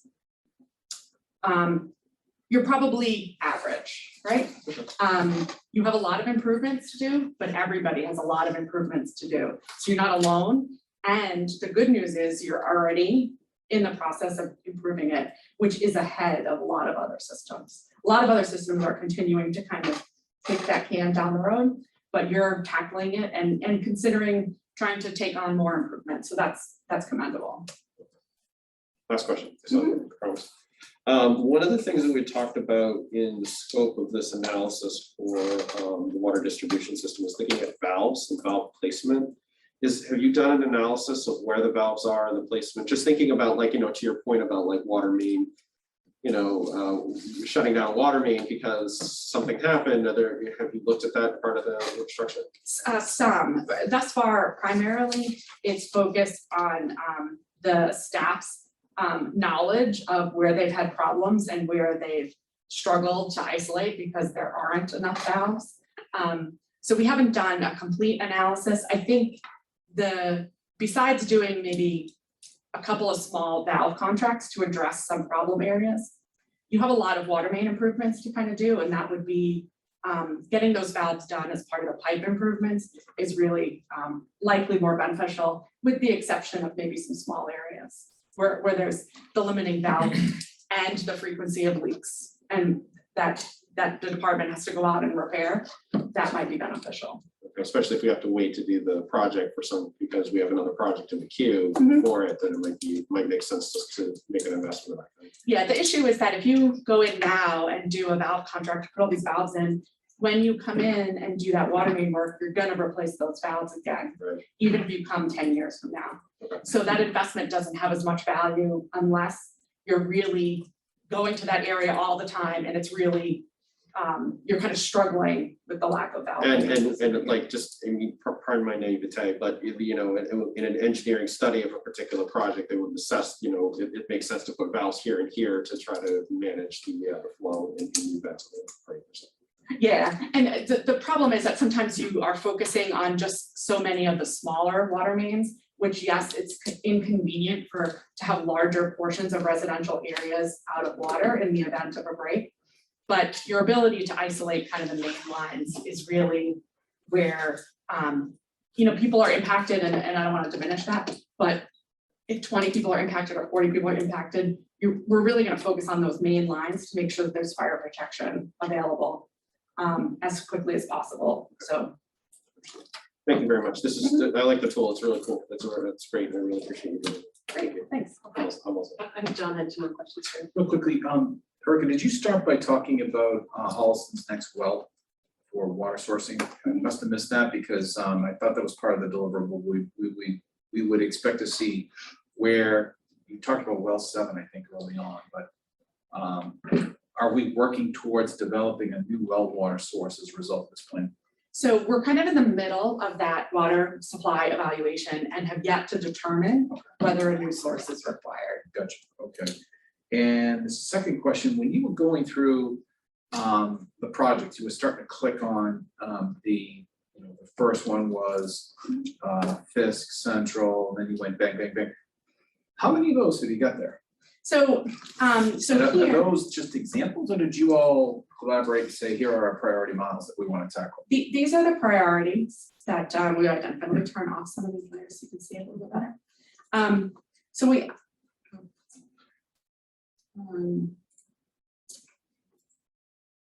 Okay. So I can show it to you in 2 different ways. So one is, one at a time. I can click this button and then the next project pops up. Okay. And with this, we have a total of 17 projects, which amount to roughly $20 million. But we also have another, within this tool here, another way to show it. We also just extended the plan and developed really 25 years of improvement. So these first kind of 17 projects that we talked about, or that are here, those are ones that are really the priority. But then we wanted to round out the plan by capturing an additional improvements. And maybe with these additional improvements, maybe you pick and choose among some of these others to couple together when you have extra money, or if you want to tackle things in multiple areas. So on this, Are you using some of the data from that 2010 report you talked about earlier to get there? yes. Okay. So we have this like sliding scale here. So this captures like the first 7 years of the improvements. And if I bring this all the way to 25, this will show you the colors are a little not ideal. Let me turn off the water tails. Okay. So it's a sliding scale. We kind of call it a color ramp. Where red is the, oh, I'm sorry. Make the image better. Yeah. Where red is the earlier projects, then going to yellow and orange, and then finally green. So some of the greens, they're maybe even harder to see just given the background here. But so like a later year, John, to your point, is some of this work in Washington Street and Route 16 on the western side of town. And that was a hydraulic improvement from the previous study. Upsizing the pipe in this location gives you better connectivity between water storage tanks on the east side of town and the west side. So it's a little later in the priority, but is a recommendation as well. Excellent, thanks. Tina, in the interest of time, I'll just be very quick with my comments. I've worked with Erica before with Sean on water rates. And I wish you could patch on that. Very, very good analysis. Eric's got a firm grasp on our water infrastructure. She works great with Sean. She's a great gift for us. She's presented a tool to us, which I think we should use perpetually going forward. This needs to be a management tool for our DPW director to help identify for our use, for his use, for staff's use, the future need for our water infrastructure and so forth going forward. It's a phenomenal tool. I made a remark a week or two ago about how personally I envision going forward with these types of projects. Today, I don't think we have any sense of cost to move forward in October with anything resembling an ask for the town for this type of work. We do have, I think, an advantage on our side. We have a plan that is beginning to take form on what our needs look like. Over the next 12 months, between federal and state dialogue, we can take advantage, hopefully, of money from both those sources to start aligning these priorities, these costs, and those types of funding opportunities to offset what we think will be ultimately an ask for the town of Holliston. We don't know that yet. We're gonna have to take a fair amount of time to develop that strategy and to use the information that the study's giving us to percolate something that looks like an ask for the town. I would say probably this time next year. It'll take a while with a new public works individual coming on to really identify what this cost is going to look like.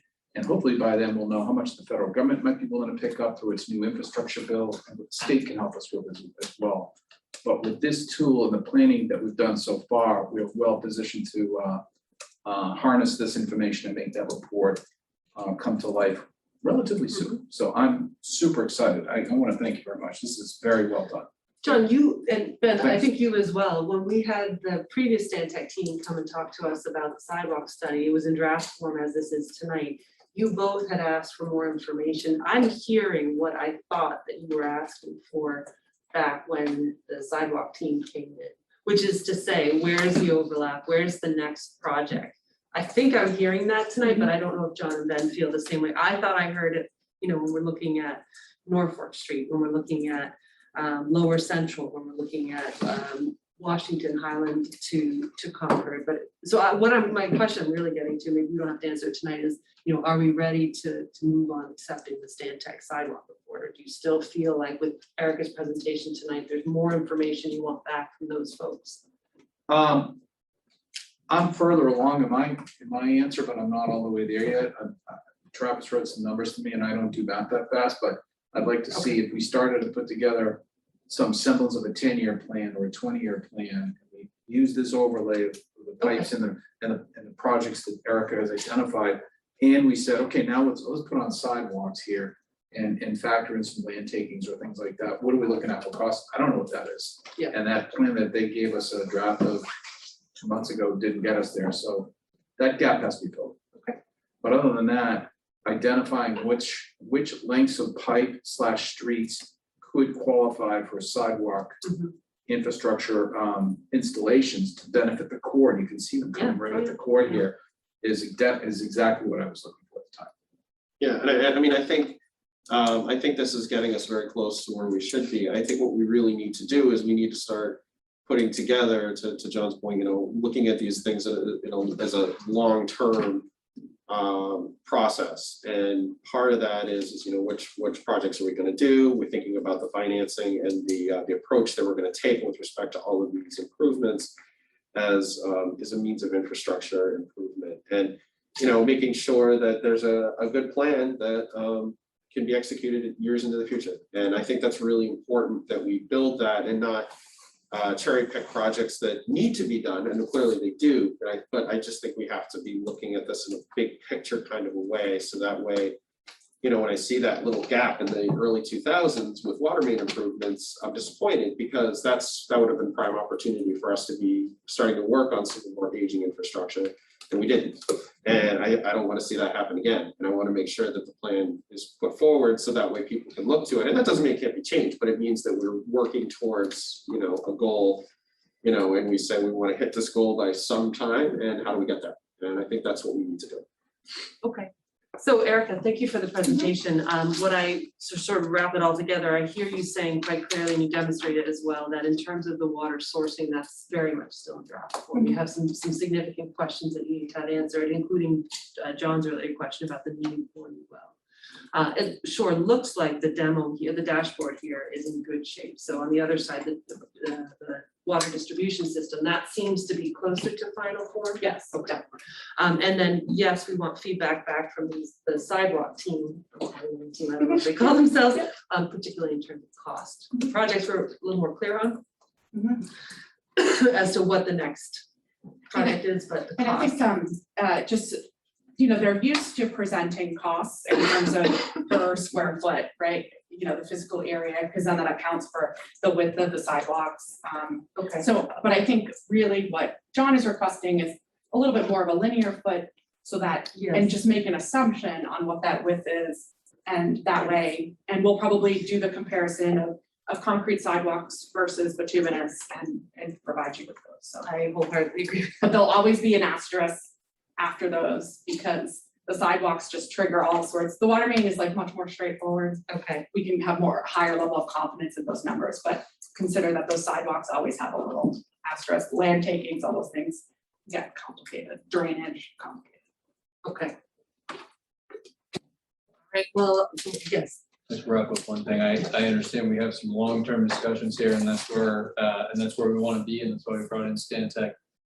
In the short term, as we look ahead to October town meeting, the priority project here at the time, with also well number 5's water treatment plant coming online, would be an article on this fall town meeting to potentially permit, design, engineer the #1 priority project on here at a cost of approximately $98,000 out of water retainer earnings. So I just don't want to lose the opportunity to have Erica walk out and then get into that conversation without if there's any questions on that while they're here, obviously they're the experts.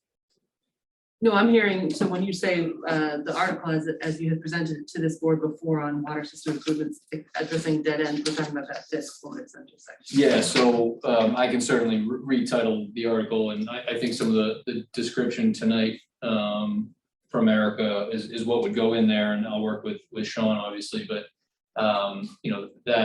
that does have implications on obviously the new water treatment plan. And so I know that some of these are about finding synergy between the sidewalks and those types of things, that if the recommendation from Stantec is that there is not overlap there, and that project is the priority, to not lose time and move ahead. And the water treatment plan is still moving on schedule for 22. So that, John, you were saying that a year from now, maybe we'll be looking at a much bigger plan, but in this particular case with this article for town meeting, we may be coming back in May for the cost for the dead end piece of it.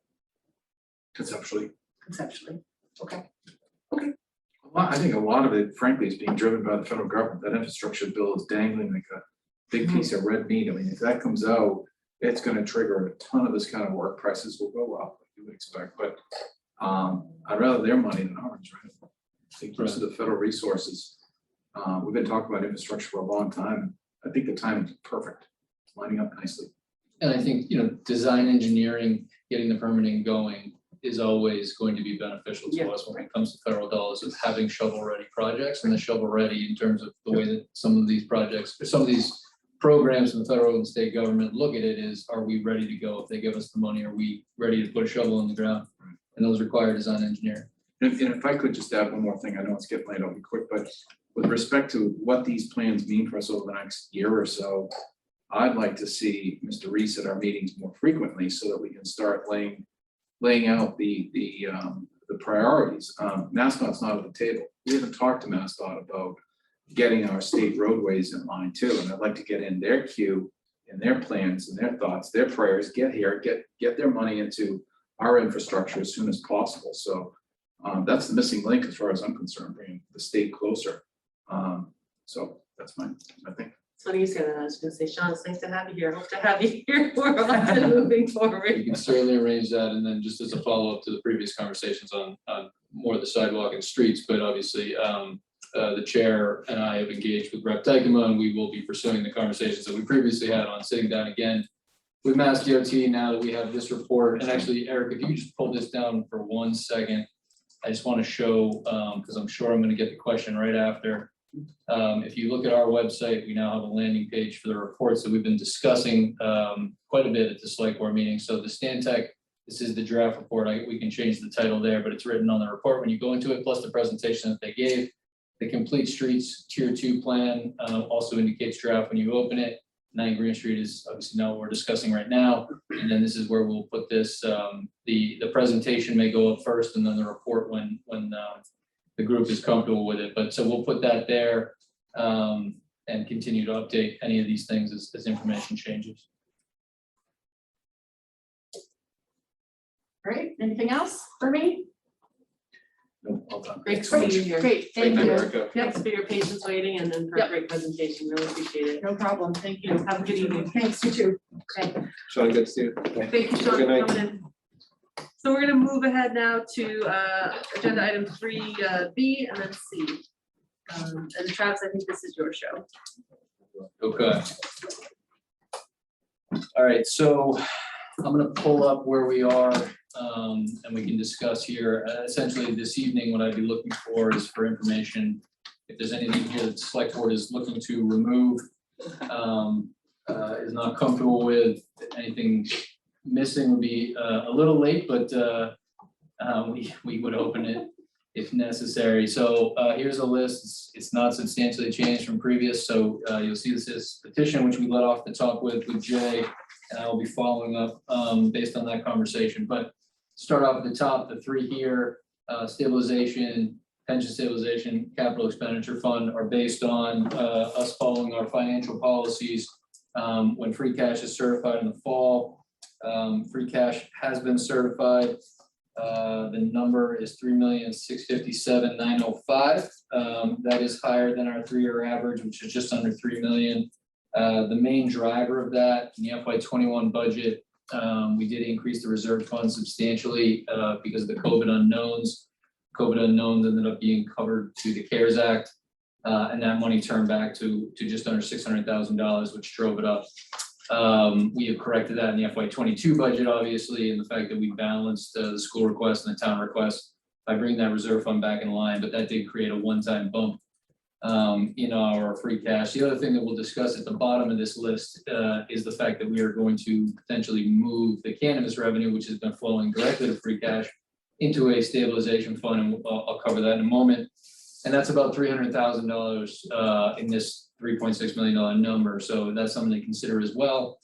Moving forward, I think those are 2 significant parts that you would see in this number that we won't see moving forward. The cannabis revenue over the past 4 years has been about 10% of our free cash number. And I think we've already discussed, and I discussed as well as the finance committee, based on our conversation last time, where we were with that. And I believe that there's full support although I won't speak for them. So the first 3 articles here, as I said, will be based on us meeting our financial policies with that free cash number. And then free cash will obviously address a couple other items later.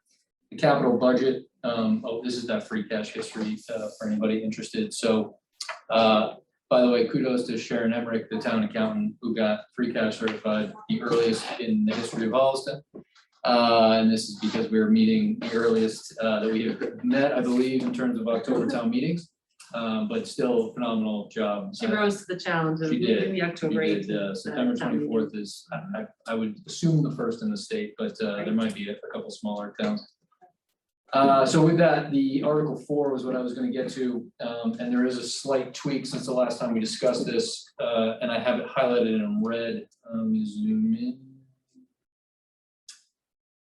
Okay, so everything pretty much stays the same under the facilities manager. I believe we did discuss adding the HR office, the furnishings, fixings, and equipment to make the new HR space. And that will cover when the new HR director / ATA will be starting under TA update. And so that was already discussed and voted to approve for the capital subcommittee to pass to the finance committee. The only change that I didn't have at that time, although I did discuss with them high level and there was very much seemed as if there would be approval for the idea of the rail trail grant completion of fencing. So everybody may recall the Casey's project we did through a grant. It was originally approved through CPC funding with the idea of the grant money came back, the CPC money would be turned back to the CPC. The grant fund did come in. At the end of that, we're about to close that out. It has been well managed by Karen Sherman, the town planner. That's not necessarily in her job description, but she's done a great job. And Tom Smith and DPW. At the end of the day, we have $6,500 left and about $20,000 cost in fencing to complete, not the trail part, but the adjacent property part. So the delta there would be about $13,500. This was added. I apologize for the late ad, but I think it's an important one to close out that project, but also recognition that we got quite a bit of money out of the grant and we're sort of matching a little bit here at the end. Otherwise, you've discussed this full list. I believe you'll have some information coming from the schools on the backup of the $500,000 number. I don't have that right now. And otherwise, yeah, the one in red is the change. So if there's no questions on that or any issues. My only question is just that's a confirmation. The capital subcommittee voted last week and they voted to recommend all of these projects to the, I guess, to the finance committee. They did, and the only thing that was discussed was that I would be getting a quote. Actually, James Keast is assisting in updating the quote that Karen Sherman had previously got on fencing. James got one quote. We discussed having one for 2 different types of fencing. The original quote was based on chain link, adding a privacy component. James was going to give quotes on both. And I have one quote back, which allows me to believe that 13,500 is an adequate number. But once he gets the other quote, I'll provide it to everybody. Although there is a file accessible to the select board and finance committee with backup for many of these articles, and I did add that first quote into those files so they could see it. So Travis, before we move on to other warrant articles, the capital budget Article 4 is complete, good.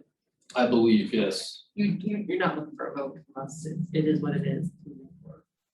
No, if there was something right now that the select board were uncomfortable with, I would take that now. I mean, we certainly can change. I believe I'm comfortable with this list as it is. Great, personally. thank you. I mean to interrupt you. Nope, that's fine. Any other questions on Article 4? All right, Article 5, the fund transfer to affect the tax rate. I do not anticipate any action on that. That's a standard article.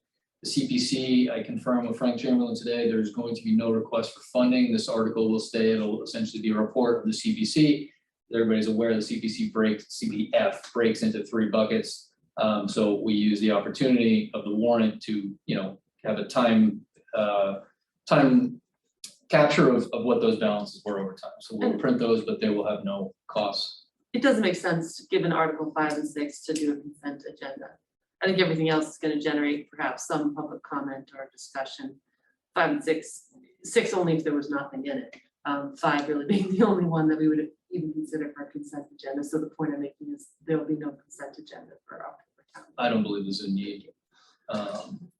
But again, if there are more contentious items, once we get through finance committee recommendations, and we think one is gonna take a while, we may wanna try to package other ones, but as of right now, I think this is a pretty tight warrant, and I don't see a lot of issues. Articles 7, 8, and 9, these are the ones that I had previously sent to the finance committee after our last discussion. I don't have anything changing here. The legal fund for cable, the fire EMS organizational evaluation, the explanation on that is very heavy on EMS, because that is obviously a major component of it. I think you can't separate it from fire because the two operationally work together. But I tried to do the best I could with the chief's help. Obviously, this is a select board and town administrator article, but he has the expertise. So I tried to make that description as good as possible for people to understand that we are trying to gather information, and this is in our best interest to sort of see what we get back from an MRI or Collins Center type organization.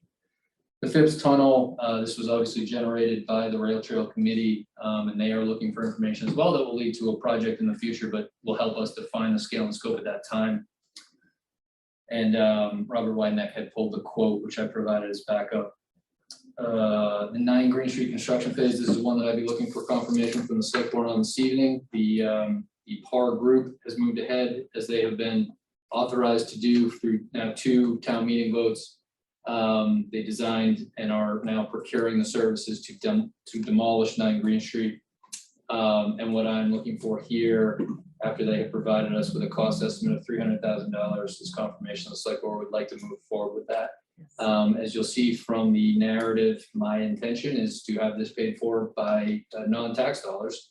But I can't guarantee that at the moment, and I think that the project needs to move ahead under either scenario. I think that we have the funding to do so. I think it behooves us for a number of reasons: economic development, supporting our own properties, which is the Goodwill Park and the library. That this is a project that needs to move forward in a timely fashion, and that I will continue to pursue and sit down through the Rep. Dykeman Center Spokes office with the state on funding that through a previous bond bill. And I would look to structure this the same way that we did with the project that I mentioned before, with the trail behind cases, which is to ask town meeting to support it and fund it. And then if another funding source comes through, which I'm currently pursuing, that the funds would be turned back to the town at that time. It's a philosophical point, but I'm gonna make it. It's justifiable with or without grant funding to make these improvements at 9 Green I Street. I believe think it that's been well established. I think you're doing your due diligence by looking for state or federal funding, but again, I think the project is more than justifiable as a request of town meeting, so. So I would look at this moment, if the select board was not interested in moving ahead with that project. We're in agreement. Okay, enthusiasm. Well, I think it also helps getting us grants to have that kind of town meeting, and also if there was a little bit of shortfall from the grant, you have money to complete the project. And so, It's a light warrant. Yeah. Don't want to get into something. No, yeah, we don't need to be trimming stuff. okay, so this would be accompanied by, and I say this up to the select board and the finance committee to observe that the information that PAR presented at a previous select board meeting. There were some conversations in that about traffic flow and those types of things. I don't think that this project, quite honestly, is dependent on them, but as we discussed with the abutters in that area, I will continue to pursue finding a solution that works for everybody. Great. All right, so the water system improvements, as I put here, in terms of dead ends, I am referring to what my preview of the Stantec report have been referred to, but as they clearly define what that project is in their matrix, I will pull out specifically the language from that report, and I would put in here the project related to Bullard Central that is going to impact and help the system optimize the well number 5 treatment plant when it comes online. And that would be at a cost of $98,000 to permit, design, and engineer, and that would be funded through water retained earnings, which is the equivalent of free cash on an enterprise fund. Any issues so far? Okay. The next, so that is Article 11, the water system improvements, and again, the language will essentially be coming directly from Stantec. The sidewalk improvements, ADA compliance, what I'm looking at based on the Stantec report, and Also, which I'm very happy to see Stantec incorporate the complete streets, which I think, really ties together a number of these things, including our conversations with Mass DOT. Is where we are in that report from Stantec, which called for approximately $630,000 per year to maintain our current infrastructure. It's not contemplating additional sidewalks. It is looking at maintaining what we have and making sure that where we are deficient, we are able to maintain our own sidewalks. We are in the first year of complete streets where will be going for $400,000. That is not available every year. That is available every 3 to 4 years is my understanding. So what I'm looking at in this fall town meeting warrant to follow the Stantec report is approaching the ADA compliance items that they maintain, that they put a focus on. Taking into consideration the $400,000, I would anticipate we will be getting through the complete streets based on the work that has been put in from residents and staff. That will be getting that $400,000, and that the delta then would then be for this year of $230,000, and then I would fund that through the capital expenditure fund. Any questions or issues with that? The narrative would be very similar to that description, which is that we are completing, we are approaching tier 3. And the list that I mentioned before with the site that I put up before shows that list that came out of the complete streets process. That we would be looking for the delta between the $400,000 and the dollars that the Stantec report calls for. And we would identify the, generally speaking, the projects that would fall under the ADA compliance. Only comment I would make, Travis, is that you have 400,000, you probably already changed this, 400,000 per year. In complete streets funding, it's not, you just update that. I have to update some narrative, yeah. I'm completely in favor of that. I just want to make sure the projects, we have some specific projects to reach those numbers. That's all. Any other? No, I'm fine with the warrant. I have just questions at the end, so. Okay. Crosswalk safety improvements, calls out 3 specific crosswalk safety items that were addressed through multiple grant opportunities, including the Safe Routes to School, namely for the 3 that are highlighted here, but also the complete streets. In addition to, we did shared streets and spaces, Safe Routes to School. I mean, we've been pounding the pavement for every dollar of grant funding from the state, but we've also been highlighting some areas that clearly touch on sort of all of the work that we're getting from engineers from the state, from the work hiring on some areas. And this crosswalk safety improvement highlights 3 potential crosswalk safety areas. We would highlight the maps of what we would be doing, and the cost of that would be $84,000 based on the information that we received through those programs. So I appreciate that you outlined those and call them out specifically. Thank you for doing that. Travis, you're going to be doing this again tomorrow night. Yep. I think I'm hearing from John, and I can't speak for Ben, but I'll see if he wants this another way. But I think you can just quickly move through the remaining ones, because I don't think you have any substantive changes. Substantive. Thank you. Changes from last week. Certainly 11 and 12 we wanted to hear from, but to save your breath and a little bit of time here, and Ben, if you're okay with it, I think we can move on through pretty quickly. Yeah, I don't have any specific questions. I know, we've talked about all these articles. I'm personally comfortable. I can't. Yeah. Everyone else is. John, you all right? Yeah, again, I just want to get to the bottom line. That was a very polite way of telling me to be done. All right, so the stormwater we already talked about. The rest are cannabis related. One from the planning board. The road acceptance. Then the delivery from the planning board, and then the 3 articles. Again, that has been shared with the finance committee as well. That came directly from council. I think there are some areas where we could optimize the language if anybody has feedback on what the stabilization fund can be used for. But other than that, I think council took what the conversation that came out of the select board, the finance committee, and staff was looking for to address, which is to put cannabis revenue into a separate fund for it to be contemplated for use later. Travis, only comment I'll make is Article 16, that marijuana zoning article will be discussed at the planning board's October 6th meeting. They did not discuss it at their last one, so it'll be the 6th that they'll hold the public hearing for Article 16. All right, thank you. Thank you. And so that is the bottom line. The other thing I would point out is that in the past, for the majority, the town warrant has appropriated all of free cash. I personally would not recommend doing that to leave some flexibility as we move into May for a variety of reasons, as we saw from this past May town meeting. We had 3 articles, including the design of Blair Square. I have to look at the other 2 that called on, I believe it was tax levy to fund that I think, would have been very appropriate to do through one-time funds of free cash. I'm not asking, I would not recommend sort of leaving a large balance in free cash. I think our reserves and the conversations we've had around financial policies dictate putting those in those buckets for the large extent, but I do believe in leaving some flexibility for the town going into that. Thank you. All set, I am. John? Travis, you already answered one of my questions, which was why we're not spending all the free cash. Why do we have such a large free cash? Where is the 3.7 million coming from? That's a sizable amount of our operating budget that's not being spent. Right, so again, I would say the last 3 articles on this will speak to about $300,000 that has been flowing to free cash for the last 4 years. Moving ahead, what we're looking to do is put that, which is about 10% of the last couple of years, into a stabilization fund for town meeting to contemplate in the future.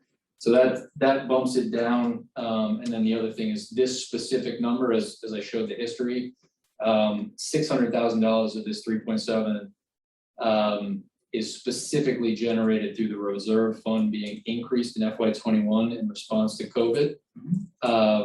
And that did not end up needing to be used in a large part because we met all of those unknowns through the CARES Act. Have you gone through what accounts generated the free cash line by line? Have you seen them? Yes. Is it safe to say that we can refer to those lines when we start planning the FY23 budget process to determine who didn't need what they were appropriated? Yes and no. I think FY21 was so unusual because of how many things we were able to cover through the CARES Act. Obviously, a number of things that we prepared for in terms of unemployment, we were met through the CARES Act. But generally speaking, if we're able to rely on ARPA as we did in CARES, then I think we can make some adjustments in the 23 budget. Could I ask you to share that list with me? I would like to go through the accounts and just see where there's 3.3 million actually after the reserve account, where it got generated from, which accounts are reverting that kind of money. Sure. So I would say, and I have the breakdown, on the revenue side, motor vehicle excise is sort of the largest chunk. And then, additionally, what we saw on the reserve, on the revenue side was building permits, which we've discussed quite a bit, really driving and making up for some categories that did take a hit during COVID. And on the budget side, I can give you the breakdown. Regarding the stabilization account, the guidelines, the financial guidelines as they sit now, not as projected, had it at 8.1% of our general fund expenditures, right? As a minimum. And staff, I believe, was Sharon and Mary recommend going up to 12 to 18%. Is that correct? Where did those numbers come from? 18% is a number from S&P, and it has a lot to do with the fact that the town, so some towns will roll their free cash number forward, right, as if it's a reserve, because it can be used as a reserve. And so what this town has done is not allow any free cash to roll, except in a few occasions. And so what that is called is unassigned fund balance. There's 2 numbers in this town that go into unassigned fund balance. One is free cash and one is the general stabilization. So if the town wants to continue a process of zeroing out free cash, it needs to rely on its general stabilization fund to hit targets that we would get benchmarked against by an S&P, and that's where the 18% number comes from. Okay, thanks. And I also noted the capital expenditure account after this transfer, as you proposed, goes up to just under 12%. And our guidelines say not less than 2%. But there's no max or cap on that, correct? There's no max or cap. The policies as they're currently defined before changes from the select board and the finance committee are really more about what we're doing on an annual basis in terms of saving and keeping up with our costs. Right. So just hear me on this macro opinion of mine for a brief moment. A $3 million surplus every year in our account is big, in my opinion. It's a lot of cash that's not being spent. It's also revenue coming in probably above modest benchmarks, right? That's what's contributing to it. We talked about it this a year ago. The amount of space we have every year in our operating budget choices to do things that, you know, benefit the town service delivery models is so small. I think we need to be looking more closely at where these accounts, both on the revenue and expenditure side, are optimizing their resources. Because clearly something, free cash is nice, but it's a one-time find. If we're not budgeting tighter guidelines against the needs, then we're creating this one-time cash flow every year. I think it's high. I think it's a lot of cash floating around, and some could argue that with all the CapEx money that we're spent, you know, we're putting aside, there's an argument there for an underride. I mean, we're overtaxing people. We have all this money, we're putting it into a capital expenditure fund that has no cap on it. Where does it end? So there seems to be an awful lot of cash floating around, but it's not in the operating side. It's coming to us via free cash. And what we're doing is we're moving it into CapEx, which continues to grow to almost $8 million now. So I just have a problem with the way this, it's not a shell game, but the way the money's moving. We seem to be socking money away for no good reason rather than trying to align it with our operating priorities. So I think generally speaking, on the $3.7 million, again, the $600,000 is just an anomaly. Yeah, I get that. I threw that up. I brought it down. So if you back that out again, I think what we're doing in this warrant is correcting what has been happening through cannabis revenue of flowing to free cash when it should be segregated and used for a purpose. And so we'll be doing that, right? And so if you take both of those numbers out, you're now in the $2.7 million range as a percent of omnibus, is generally speaking a healthy number in the 4% range. Does it need to be 4%? No. But is it out of whack if you remove those two things? No, I don't think it is. I think it's okay. I think, again, what we need to be doing is using it to address items and not simply go through the process of, because we put it all into buckets, we're gonna put it all into buckets. I think you need to leave some flexibility, because then in a future day, you leave yourself the ability to have the conversation that you're having now. If it doesn't need to be used, then we can make adjustments accordingly. But right now, and then as it relates to the CapEx balance, I think it really relates to how aggressively we're gonna tackle our 5-year capital plan, right? And so if we're gonna move ahead on the DPW facility, for example, in the next 3 years, and we're gonna borrow for that, the question becomes, are we gonna borrow within the levy, outside the levy? Do we want to be putting cash down on it or borrowing for the entirety of it?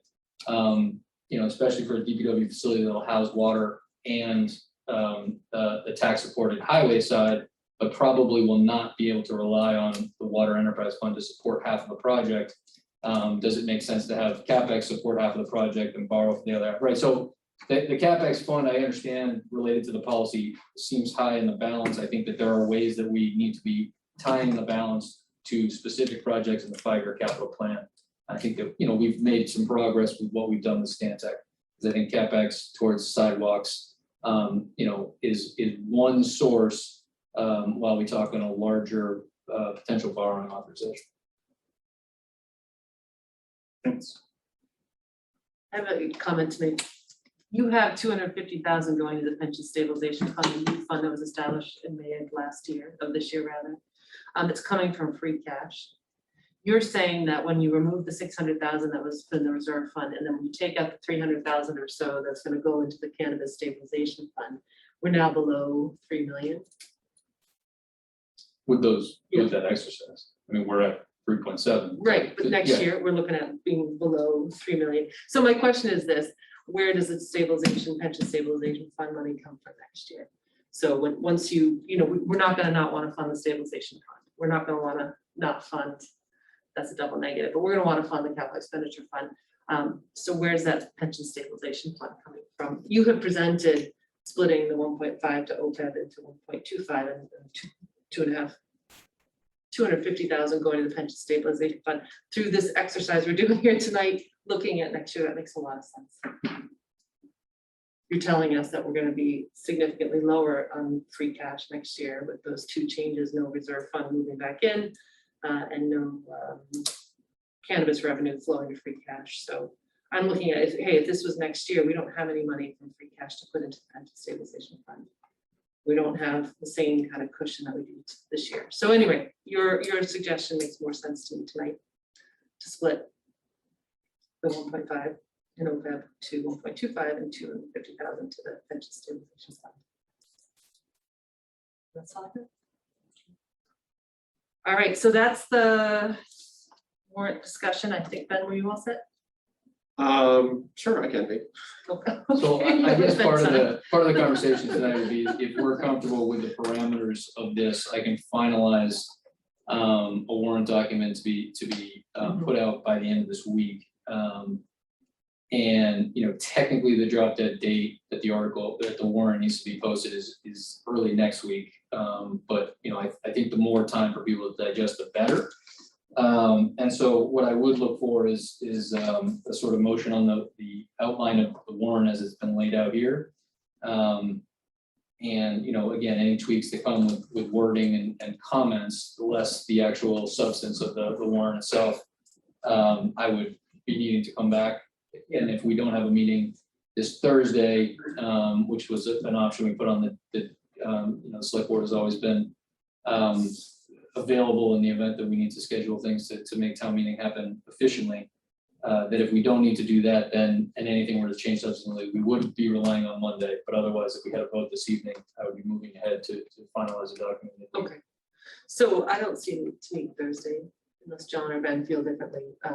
Then I would entertain a motion to prepare the warrant for town meeting for. You're October looking- 18th. Yeah, no, I know. You're looking for a motion to prepare the final warrant for publication As outlined, yep. as outlined. So Okay, moved. Second. all in favor? Aye. Great. All right, so we're gonna move on then to the weekly warrant. Yeah, and I apologize. I know we don't usually reference that, but I've been getting some questions about why we have warrants twice on the Yeah. agenda. So we obviously do our weekly warrants for AP and payroll, so I just added that to the description. Warrant of $2,520,945.36. Second, I will second that. all in favor? Aye. That carries.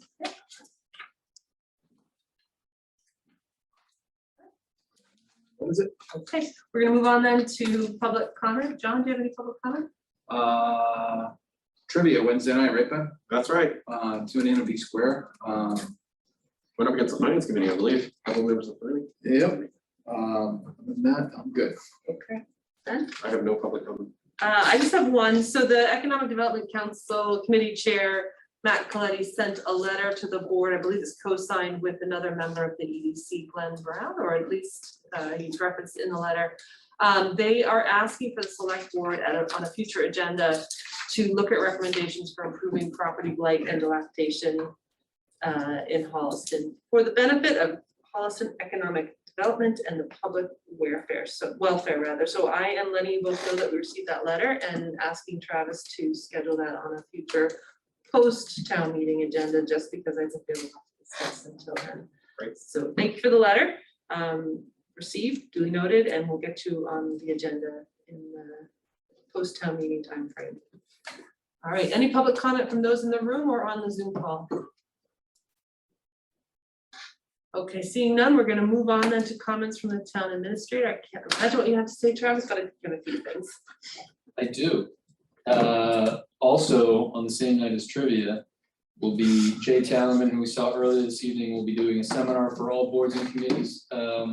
We have this within our contract with town council, that they will provide 2 seminars a year within our contract.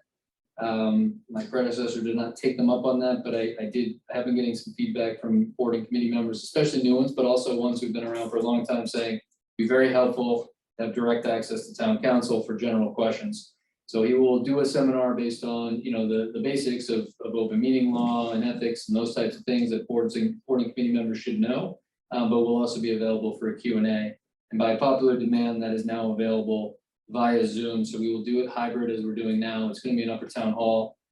Chris Mayo has done an excellent job and worked with HCAT on the acoustics. We're going to use some microphones to make sure that everybody can hear if you're in the audience, in the room, which has some acoustics highlights, plus if you're from home. So for board and committee members, seminar Wednesday night, September 29th 6:30 p.m. And I will be there because I like to listen more than I like to tell people what I know. All right.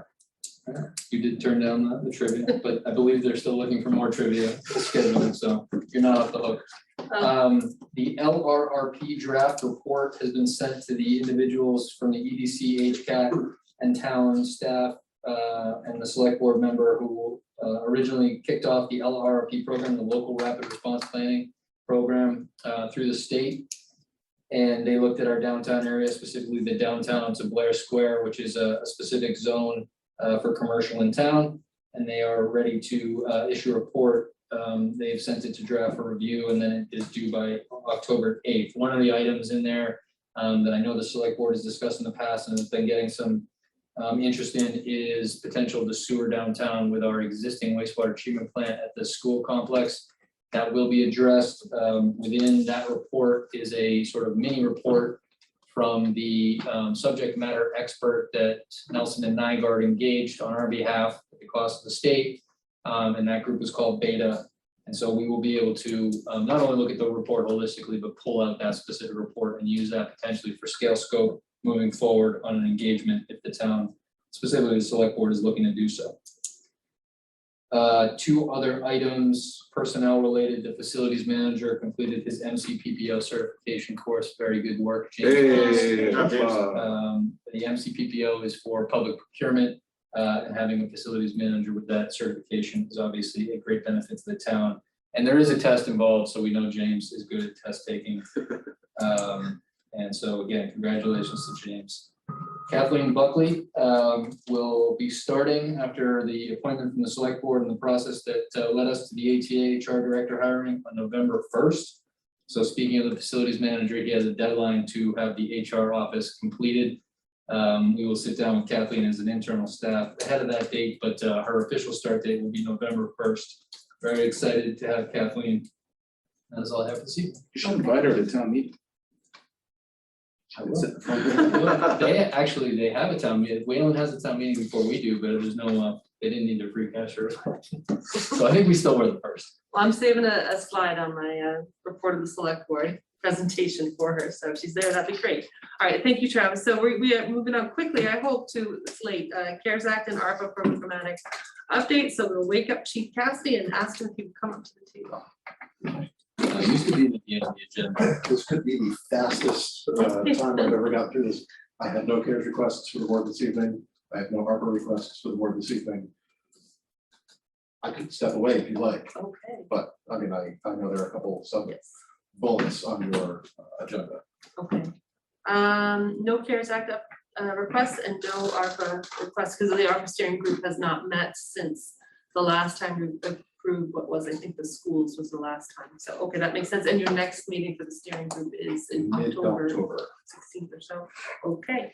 All right. So then underneath that agenda item, we have the calendar year 2022 license fees and then any other requests for discussion. So I'm assuming B is going to be quiet, but let's talk about A for a little bit, the 2022 license fees. So that was something that we had done for calendar year 2021. There were 4 restaurants in town that had a liquor license and we granted a 50% reprieve on the cost of that license, which I think ends up being $2,500 per license. And we split it in half. If my memory serves me correctly, it was 4 restaurants. Sorry, pulling up the numbers here. Yeah, it's 1250. It's 2500 is the full license. Okay. And we're looking to revisit that this year. So the board had now. asked for some information on it, so I'm bringing it forward. My office, puts out license letters coming up relatively soon. So the earlier we had direction on it, the better. I think the complicating factor as it relates to the way that it was done last year, which is charge to CARES, is that we have a date coming up as it relates to CARES, and these would be for the calendar year 22 license fees. What we put forward to you, so you see the whole scale and scope, is that we have 4 restaurants, $2,500 per year for a full liquor license, equating to $10,000. We cut that in half, as Mr. Farrell mentioned. We also have some other licenses as well that we just wanted to give you a full explanation on and look for some direction before we send anything out to the public. I just have one question for you, Chief Cassidy or Travis, I'm not sure. Where CARES runs out, so to speak, air quotes there, is there an option to look back to the calendar year 2021 license fee? So that decision's done and. Right, and just to clarify, CARES cannot be used for revenue replacement, so what the board did last year was it Right. gave a reprieve to the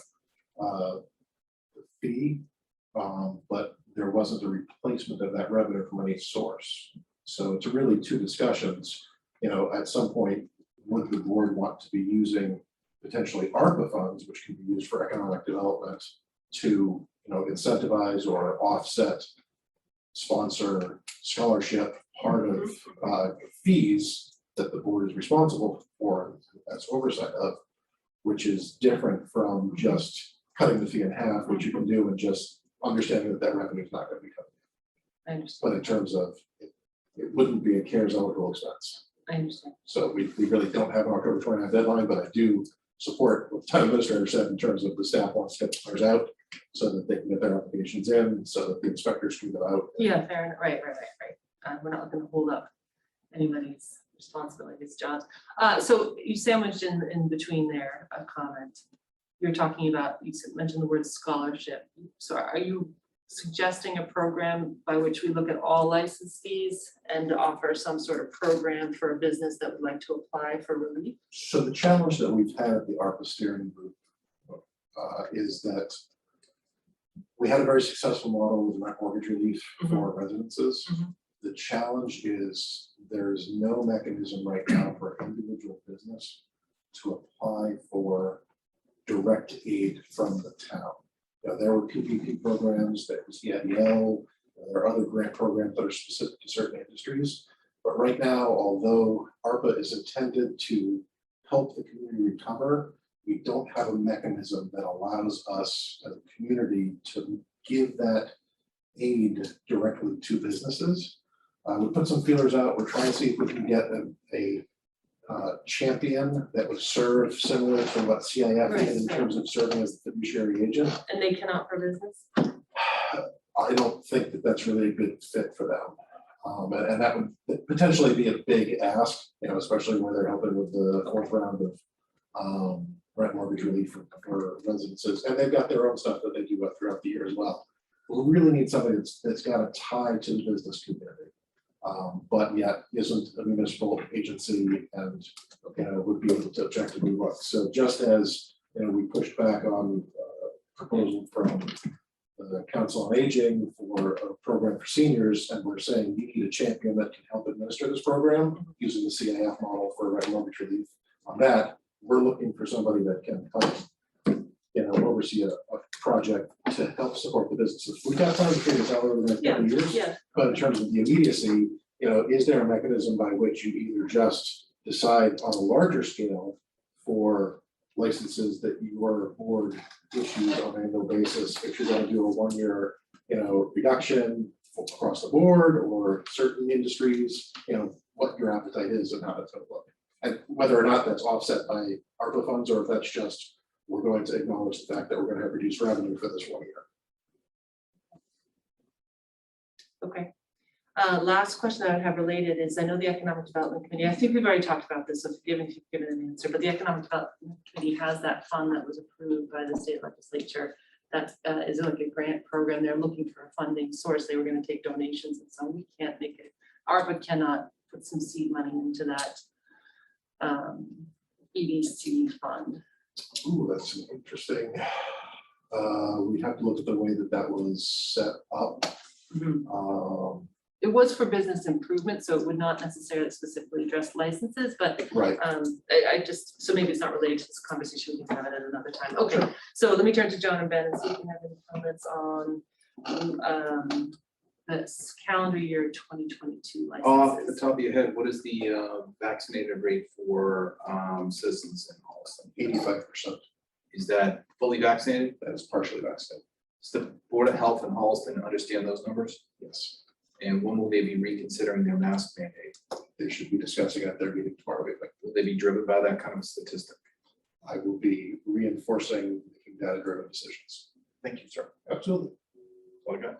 Nothing on the licenses. Can't hear you. Sorry, nothing on the licenses. No, I'm fine. Okay, all right, Ben. No, I don't have anything. Okay. Well, then that's it. Told you I could be brief. Thank you very It's much. unprecedented, but I have the capacity. All right, well, B, any other requests for discussion? I think you said no, but I'll just suck back down one more time. Okay, No, the date that we have on the calendar, which I'll be sending out to the requesters of ARPA funding who have not yet been scheduled is October 20th at noon. We're sticking to the lunchtime meetings. Again, we're making those public for transparency purposes, not open meeting law purposes. And I've communicated that out. I think at the same point, you know, we're making sure that everybody gets heard. But since the original time sensitive list that we went through, we have generally speaking been making sure people have looked for other funding sources before relying on ARPA. thank you. Okay, all right, so we're gonna move on to board business, gentlemen. We are almost there. We have meeting minutes for August 30th, 2021 to approve. Make a motion to approve the meeting minutes of August 30th, 2021. Second. All in favor? Aye. That carries. We have a motion, we have rather an item to reappoint Youth and Family Services Kristen Haddad with the term to expire on June 2024. Make a motion to appoint Kristen Haddad to the Youth and Family Services. Second, I will second that with the caveat that the term expires on June 30th. all in favor? Aye, that carries. Thank you. Okay, we have a one-day liquor license for Chamberlain Wedding on October, that just passed, so this must be us catching up here. The wedding took place. Well, congratulations. I have it. October 23rd. October. Oh my goodness, I'm thinking September. Excuse me. Let me start that over again. Well, no congratulations yet. She's not yet at the altar. One-day liquor license for the Chamberlain Wedding on October 23rd, 2021. Historical Society hosted by requested by Bond Fest. Make a note that the expected event is to occur between 3:45 PM and 11 PM. So make a motion to approve that request. I will second that motion. All in favor? Aye. Aye, and we have a one-day liquor permit request for the Cycle of Life fundraiser on October 2nd, 2021. Entertain a motion to approve the one-day beer permit for the Cystic Fibrosis Foundation Cycle for Life. Stand on a second. Get it right. That is requested by 7th Wave Brewing on behalf of Massachusetts Cycle for Life from 12 PM to 3 PM. I'll make a motion to approve. I'll second. All in favor? Aye, that carries. We have a request to waive the fees for Cycle for Life for that same one-day liquor permit, and the fee then is for the dollar amount, $50. $50. I'll make a motion to waive the fee of $50 associated with this fundraiser. Second that motion. All in favor? Aye. That carries. And then we have a donation from Dave Dubin of $500 worth of compost for the community farm. We're looking to accept that donation. Make a motion to approve the donation by David Dubin, $500 worth of compost for the community farm. I will second the motion. All in favor? Aye. Aye. Okay, John, we are at the end of the night. So unless there's any other business, John? I just wanted to say, Ben and I are supposed to be going to this event tomorrow night. If for some reason the finance committee cheats and prevails, the event never happened. The event all goes well and the universe aligns as it should. We'll be doing a lot of smack talking. So that's all I have to say. All right. Then I look forward to the Monday after to hear it all. Okay. Maybe not. Again. We'll see It what did happens. happen. I'm either looking forward to name calling or smack talk, whatever it is. I'm looking forward to it. One of the above. Yeah. Ben, any other business? Yeah, I got two quick things. Envisioning Future Holliston, we had a meeting the other day and we had approved a request of the technology, Chris Mayor, Technology Director, it's late, it's exact title is, to purchase some domains on behalf of Envisioning Future Holliston, futureholliston.com and futureholliston.org. It's short money, I think it's like $20 or something like that, but it might come out eventually as some sort of transfer later on. And then along that line as well, I'd like to be given some opportunity to speak quickly at town meetings for like a single page. It just says, here's Envision Future Holliston, here's a website, here's a QR code, please. Yeah. Please visit. So those are my 2 things. You would do it or the chair, Stacy would have to do it? I haven't talked to Stacy, one of us would do it. I'm happy to do it, but I'd like to be given the time. Yeah, Stacy and I sure. work out who's Alright. not it, So during the report of the select board. if possible. And then we were also gonna, on a later date, talk about the governance committee making a very brief, he said, report to town meetings and updates. So we can talk about that another time. Okay, I have no other business, so I will entertain a motion to adjourn. So moved. Second. All in favor? Aye. Good night. We'll see you on Monday night.